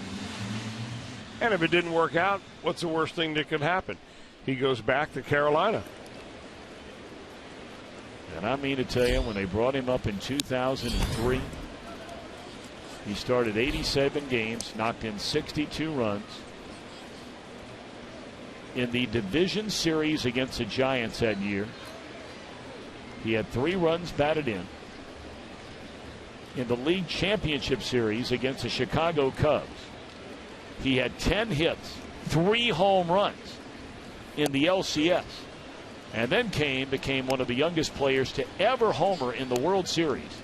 And that was a tail kicker when the Marlins beat the New York Yankees in that 2003 World Series. Yeah, but you remember early in that the at-bat that he had against Roger Clemens. Clemens went up and low bridged him and knocked him off the plate with a high fastball. Later in that at-bat, he hit a home run to right center field. That gave the Marlins a 2-0 lead early in the game, I think.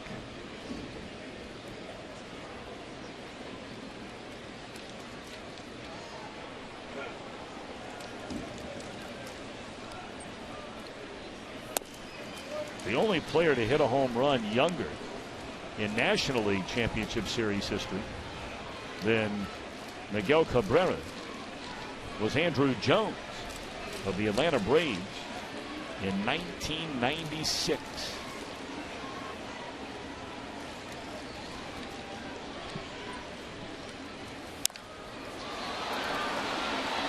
in the right center field. That'll fall in. Hamilton loses his footing and fires it back into the infield. Castellanos with a double. I think Jay Bruce was about to dive for that ball like he did at a ball in Chicago to cut it off in the gap, but he saw Billy Hamilton coming out of his vision very quickly. He didn't want to dive right into a running center fielder. Watch this play at the very end. Bruce has a chance right here. It looks like he's getting ready to dive out, lay out. But Hamilton got there quicker, I think, than Bruce thought.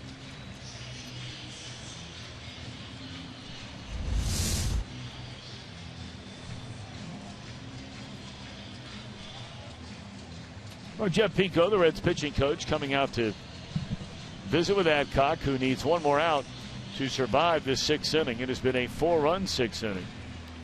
And it all started with a 3-2 breaking ball to the leadoff hitter, Gose, who stole second, went to third on an errant throw. Kinsler walked behind him. Cabrera cleared the bases with a 2-run double. Two batters later, 2-run bomb to the opposite field by J.D. Martinez. It all adds up to a 4-run inning and a 5-0 Tigers lead.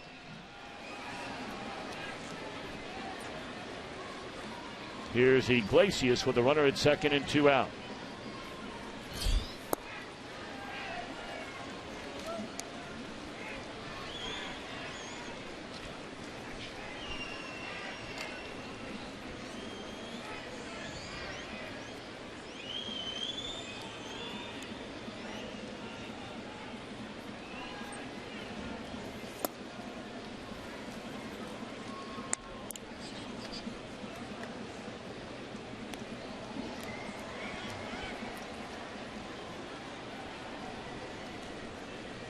Two and 0 the count on Iglesias, who has singled to right, been thrown out stealing, and struck out swinging his last time up.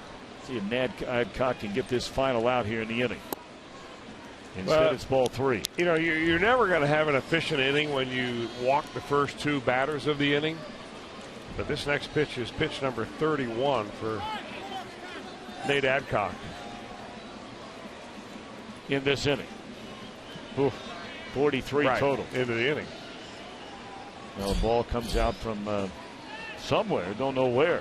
And I think for Adcock, he's got plenty of stuff. I mean, he's got good action on the fastball. He's got to find himself a repeatable delivery. And right now, he works around the ball so much. He gets so much hip turn that it's the same problem Johnny Cueto had when he started having that big hip turn. You got to keep that under control, or else you're going to fly open with it, and that's what he's doing, is just carrying the ball right out of the strike zone.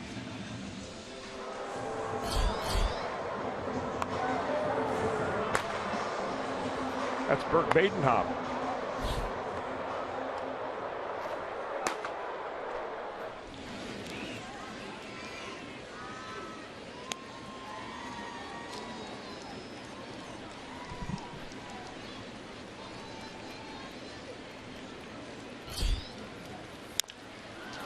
There's a fly ball into left center field, which should in the inning. Billy's there, and it will. Tigers get 4. They leave 2. We go to the 7th, where the Reds are trailing Detroit 5-0.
Shoulder, tagging out. The runner goes, trying to go back to the second base bag. Villarreal came in and did a really nice job.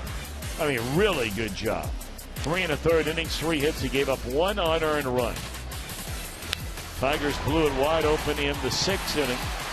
A 2-run double by Miguel Cabrera. He leads the league with 47 batted in. And then a long opposite field home run by J.D. Martinez. That is our Honda game summary. Meanwhile, Anibal Sanchez has allowed only 2 base hits. He has not walked a batter all night. He had 25 walks in 82 innings coming into the game tonight. He has fanned 5, including 3 of the last 6. They'll play Schumacher, Votto, and Frazier. 2 balls and a strike to Skip, who's grounded to first and tapped out to Sanchez.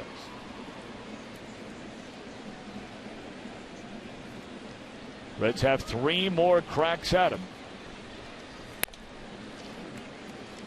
You know, it's interesting when you start looking.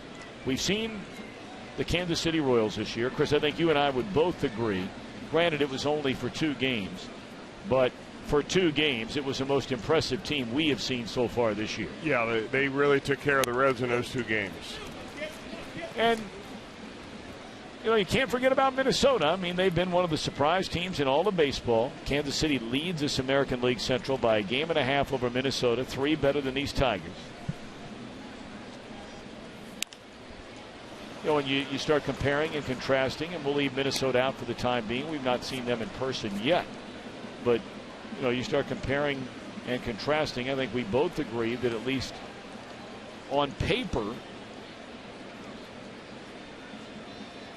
the Tigers appear to have a slight edge in starting pitching, especially now with the addition of Alfredo Simon to go along with David Price, who's having a great year. Sanchez is a better pitcher than his numbers indicate. They will get better as the year goes on. The wild card is Verlander in all this. Where is he? And the Royals have an overwhelming advantage over Detroit when you compare the bullpens. Correct. So then that leaves it up to your offense and your defense. We know both teams are excellent on defense. Offense, they're very different teams. One hits a lot of home runs, the other very infrequently hits home runs. One is a speed team, one is more of a power-laden team. There's David Price and Verlander. Verlander just came off the disabled list. The Reds will get a look at Justin on Thursday night in Cincinnati. You know, there's still about 100 games left, but if you look, the Tigers are an even 500 at home, 3 games over on the road. The other 2 teams in that division ahead of them, Minnesota and Kansas City, are markedly better at home and not so much on the road. In fact, they're under 500 on the road. So you can say, well, early on anyway, the Tigers, their game travels better than does the game of the Twins or the Royals. Brad Ausmus, just his 2nd year, had a 90-win season last year. Omar Vizquel behind him. Boy, one of the gems in interleague play for so long when the Reds would take on the Cleveland Indians. It's just to watch Vizquel play. He was like a ballet dancer out there. Outstanding player for so many, many, many years.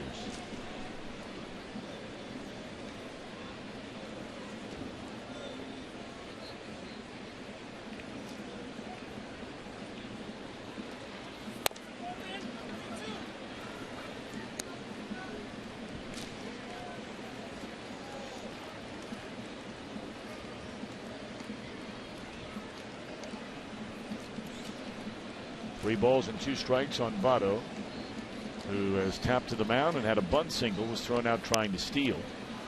And Joey fouls it off out of play to the third base side.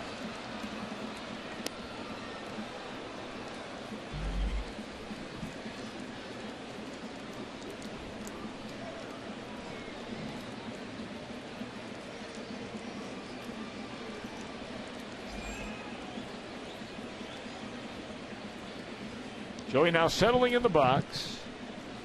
Big shift again put on Votto. And here's a payoff pitch to the Reds' first baseman. Right into the teeth of the shift. 2 outs in the inning. And that is 5-3. That is the third baseman, Castellanos, who was pulled in between Cabrera and Kinsley.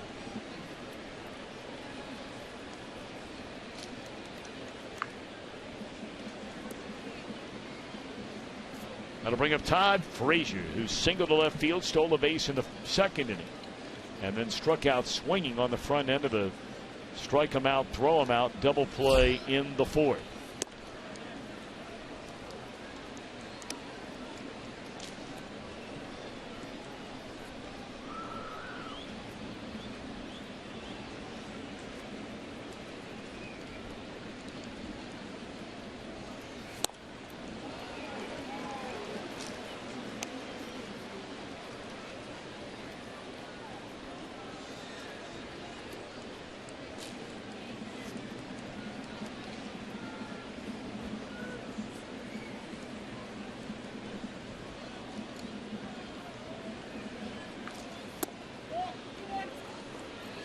Two balls and a strike to Frazier.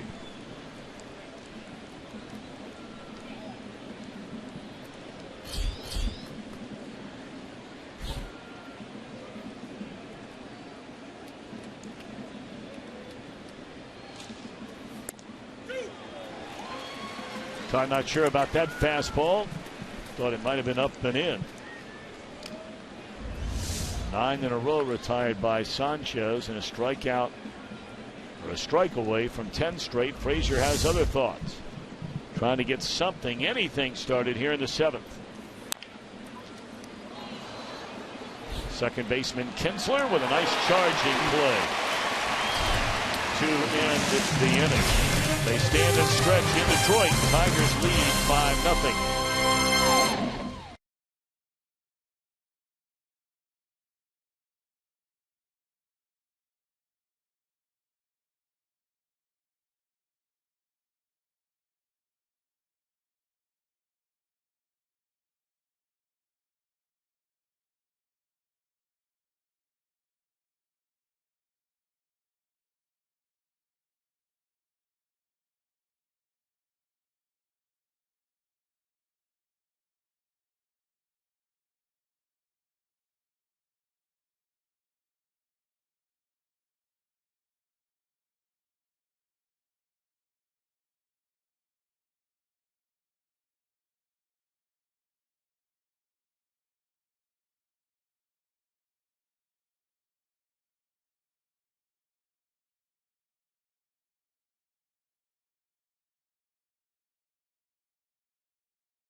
.com/tickets.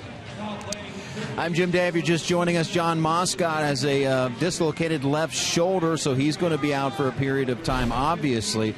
Now, the first thing you do is you check, all right, whose night is it to pitch at AAA? And you look down at the Louisville Bats tonight, and that guy would be David Holmberg. He went 7 strong innings tonight. Gave up 10 hits, but just 2 earned runs, struck out 2 batters, and this was his 6th consecutive quality start tonight. So that would bode well for Mr. Holmberg and a possible call-up. And the other one, He's on the 40-man roster, so it would be his night to pitch. It would be an easy call-up for the Reds, but we'll see what happens. All righty.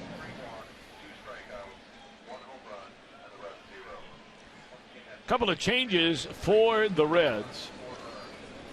And we start on the mound where Burke Badenhop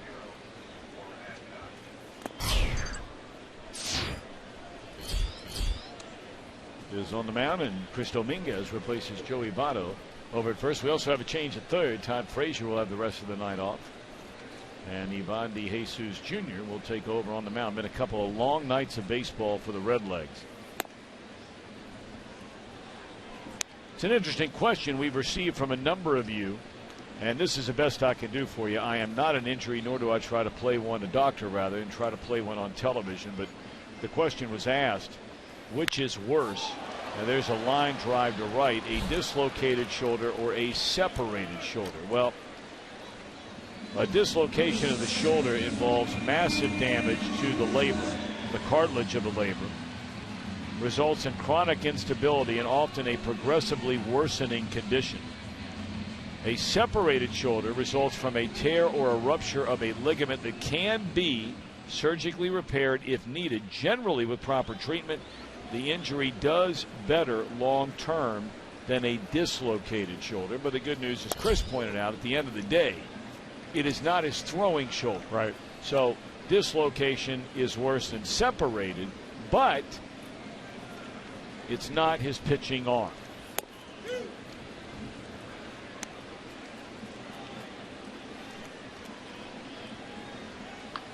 Badenhop got the loss in the game last night.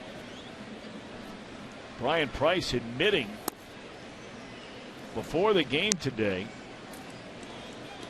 or I don't know if admitting is the right word. He just felt like he made a mistake last night pitching to Starlin Castro in the 11th inning. Castro had won the game the night before, and they had Mike Baxter in the on-deck circle. They didn't have to pitch to Castro. They did. And Castro, for a second straight game, beat the Reds. Well, actually, the game before that, he hit a 2-run home run, I think. The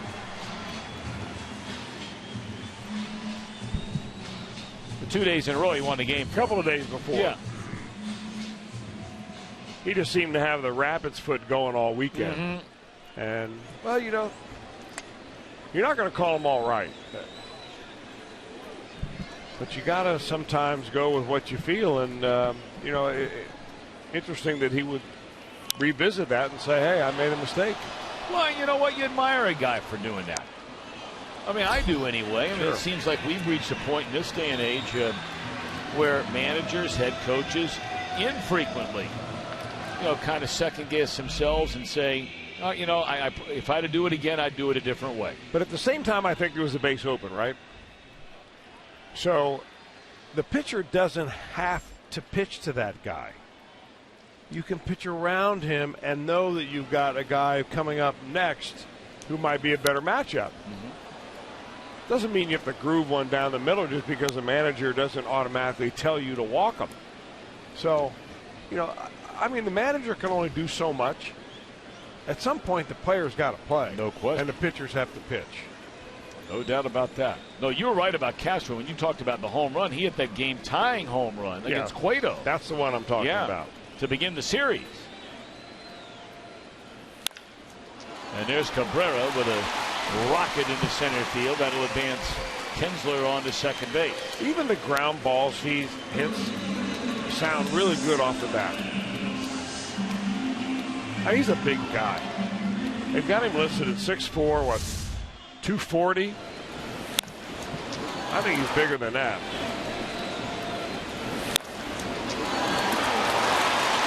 Just tremendous hand-eye coordination.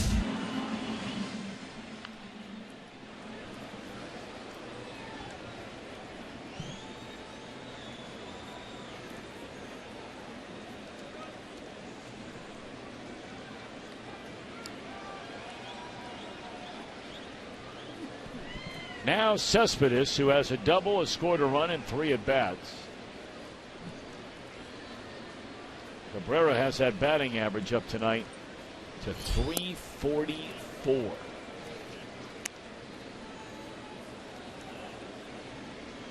Big story in the paper today, and it's been certainly a topic of conversation around baseball. The last time the results were released for the fan balloting for the All-Star game, 7 Kansas City Royals are in the starting lineup right now? If you count the designated hitter, it would be 8. So how many Cardinals have been are leading in the National League? Well, I think about half that number. We'll find out more tomorrow. At last check, they had there's a base hit into center field. They'll bring in another run, and it is 6-0. Cespedes with an RBI.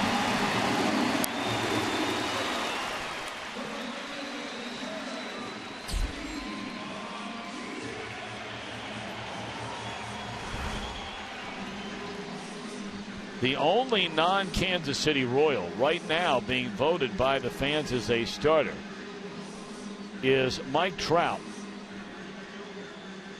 But look at the totals on these other Royals now. Trout is at 5.9. You've got Lorenzo Cain at 6.6, Escobar at 6.3, Moustakas at 6.5, Perez at 7.2.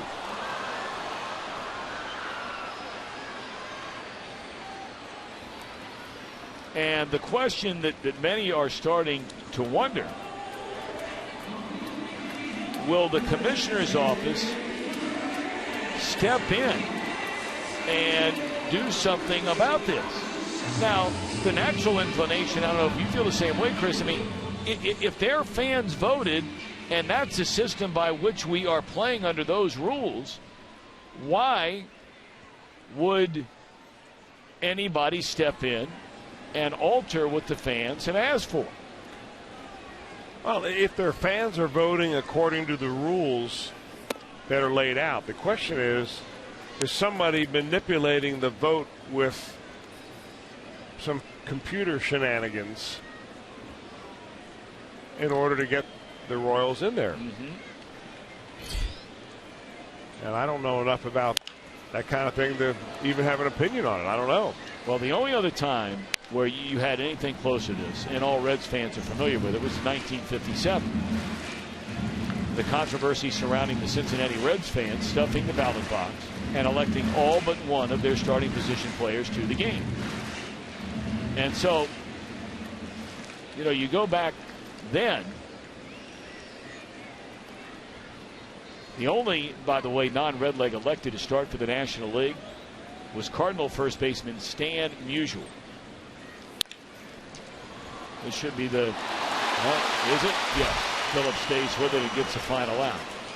So we'll continue this conversation because it's a big story here in Detroit, especially as it surrounds Miguel Cabrera.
Look forward to catching up with you here shortly. Jay Bruce, first pitch swinging to begin the inning, and lifts a fly ball to left. That was easy, one pitch and one out. I want to get back to Chris really quick to this All-Star game thing.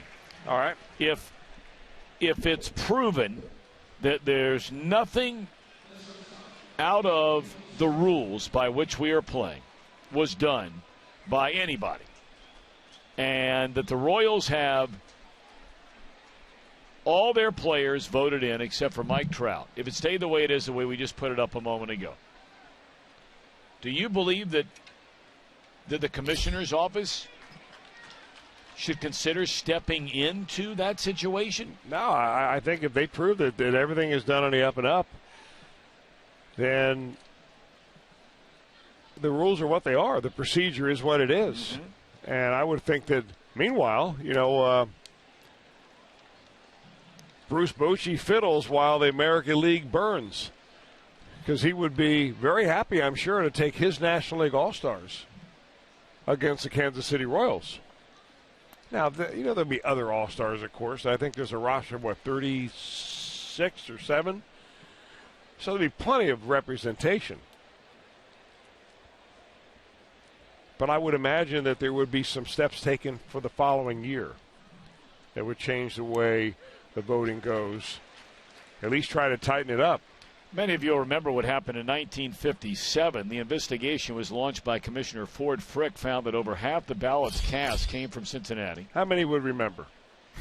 With the Cincinnati Enquirer printing up pre-marked ballots and distributing them with the Sunday edition of a newspaper to make it easy for Reds fans to vote often for their favorite players, while stories emerged of bars in Cincinnati refusing to serve alcohol to customers who would not vote for Reds, and they wouldn't serve them until they filled out their ballot. Well, now we're talking.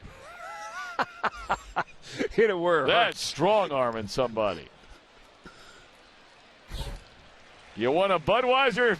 Check off Votto. What you call an unhappy hour. Frick appointed Willie Mays of the New York Giants and Hank Aaron of the Milwaukee Braves to substitute for Gus Bell and Wally Post, and to strip the fans of their voting rights.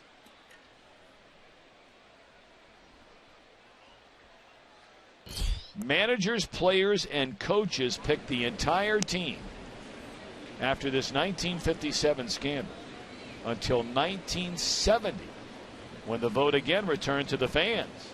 And to avoid a repeat of this incident, Major League Baseball officials evenly distributed the ballots, 26 million of them, to 75,000 retail outlets and 150 minor and major league stadiums. So how about that? A little footnote in All-Star game history. Interesting. Good research there, partner. That's why they have a Google. I know that there's more than one person who told me that they missed the paper ballot of going to the ball game and punching out the names. I do. Kids do. Yeah.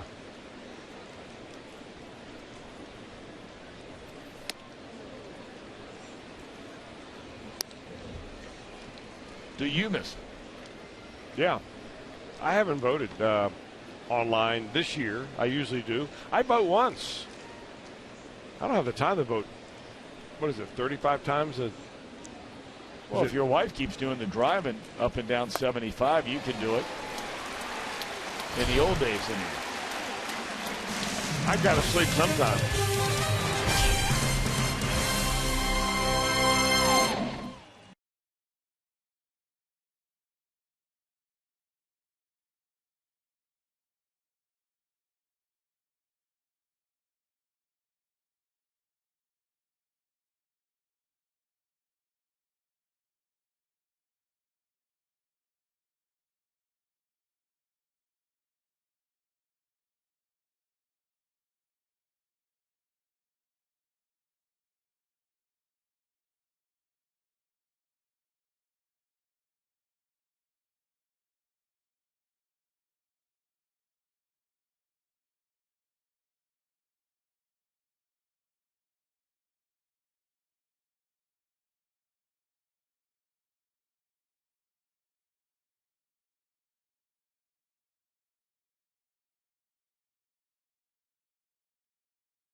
2015 Esurance MLB All-Star Game ballot at Reds.com. Voting is exclusively online and available on your computer, tablet, and smartphone. If you don't like the results so far, vote early, vote often, vote Reds today at Reds.com.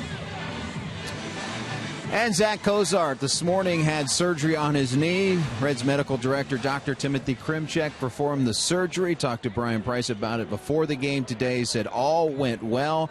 And we imagine if he's laid up at home, Zach might be watching right now. Zach, we send you the best. We miss you, and good luck in your recovery. Well, you're not lying about that. He was just having such an outstanding season. And what a terrific young man. And we look forward to seeing Zach around the ballpark when we get back into town doing all his rehab work. There's a fly ball to center field, and Hamilton will run it down. Jim Day, I want to get back to you for a minute and ask your opinion on this All-Star Game situation. You're always very well read on these topics and have very interesting thoughts on it. Well, what do you think ought to happen, if anything?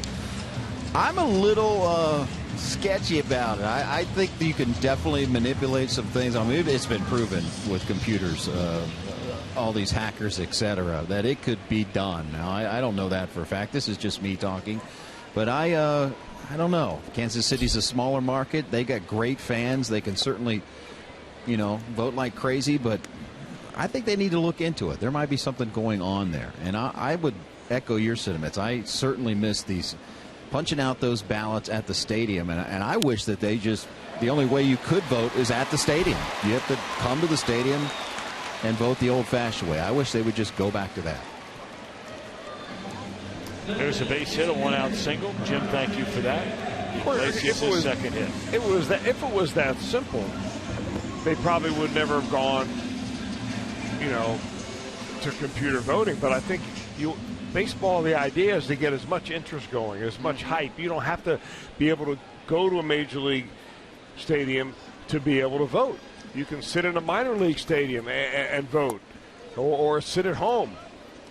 So I get the idea of wanting to make it as inclusive as possible. And it would also give a distinct advantage to those cities that are bigger cities where they draw bigger crowds. Who knows? They might be sitting in the Kremlin right now voting for their favorite Royals. They might be. They might be.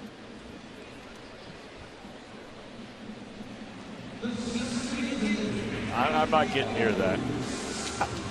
I'm not a Vladimir Putin guy. Join Fox Sports Ohio Thursday for a pregame warm-up at the Blind Pig on West 3rd Street in Cincinnati. Win great prizes. Be a part of the energy downtown. The pregame warm-up gets started at 5 this Thursday at the Blind Pig. The last time I talked badly about Putin, I almost had my throat cut by the woman who was going to cut my hair, if you remember that, in Milwaukee, Mr. Welsh. You're lucky you have both your ears. You got such a kick out of that story, didn't you? You laughed about that for days. Never talk politics with your barber. She brought it up after the haircut is done. Golly, Day, I didn't know I was going to have a woman who adored Mr. Putin when I sat down in the chair. God. Man, I'd let him have it, and she almost let me have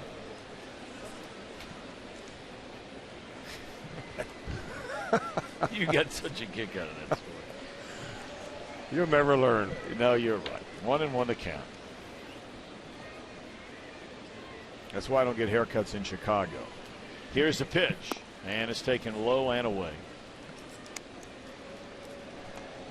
2 balls and a strike.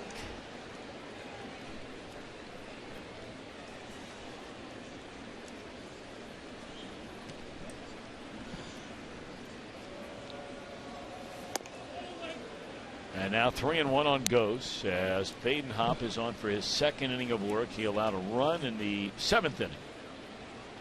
Anibal Sanchez, it looks like they're going to let him, well, we'll see. They have action for the first time in their bullpen, and the Tigers lead 6-0. On the ground to Brandon, and the force out will end the inning. So the Reds will come to bat in the 9th. Will it be Sanchez? 6-0, Tigers in front.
your local Toyota dealers, proud sponsor of the Cincinnati Reds. Anibal Sanchez is our steel power tool performer. He will take the mound here in the 9th inning, gunning for his first complete game of the season. He's only allowed 2 hits. He's retired 13 in a row since a bunt single by Joey Votto. Only 2 Reds have reached base in the game. A leadoff single by Frazier in the 2nd, and the bunt single by Votto in the 4th. Well, good news for the Detroit Tigers there, because Sanchez now has put together 2 of his best outings back-to-back.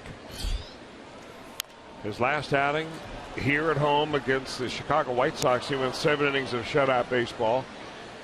And today's gunning to put the CG together here with a complete game. Well, he's only faced 1 batter over the minimum in this game. He got the strike him out, throw him out on Frazier after the Votto bunt single in the 4th. But when he allowed the single to Frazier in the 2nd inning, he retired the next 3 before the bunt single 2 innings later. Foul territory, Castellanos out to get it. 1 gone in the Reds' 9th. Well, get ready for Reds action 30 minutes before the start of every game with the Reds Live. It's presented by Ray St. Clair Roofing, and we come your way tomorrow again from Comerica Park. 6:30 with a pregame show. Michael Lorenzen on the mound, making his 8th start and making just his 2nd start since being brought up from the minor leagues is right-hander Kyle Ryan. A left-hander, I beg your pardon, Kyle Ryan.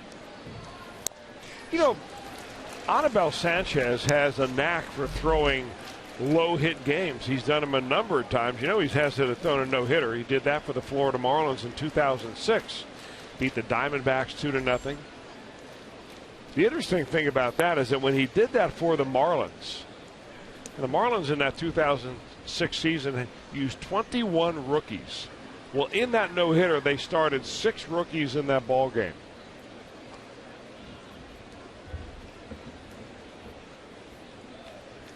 Well, I was there that night doing that game for Arizona.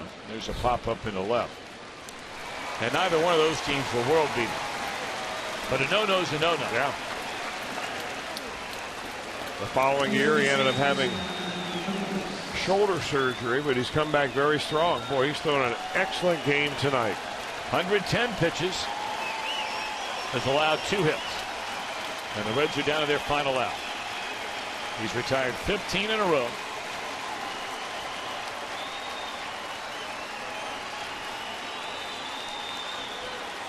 Retired the first 3, allowed a hit. Retired the next 7, allowed a hit. Got to strike him out, throw him out, double play. No base runners since the Reds' 4th inning. Not a single walk all night.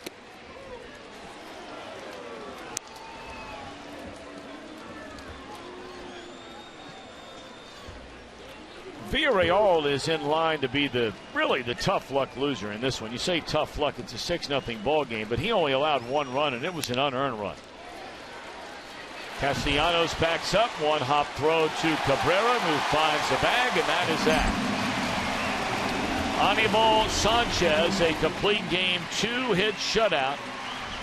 Fans 7, does not walk a batter. Gets his 5th win in a 6-0 Detroit victory in the first of 4 consecutive games played between the Cincinnati Reds and the Detroit Tigers.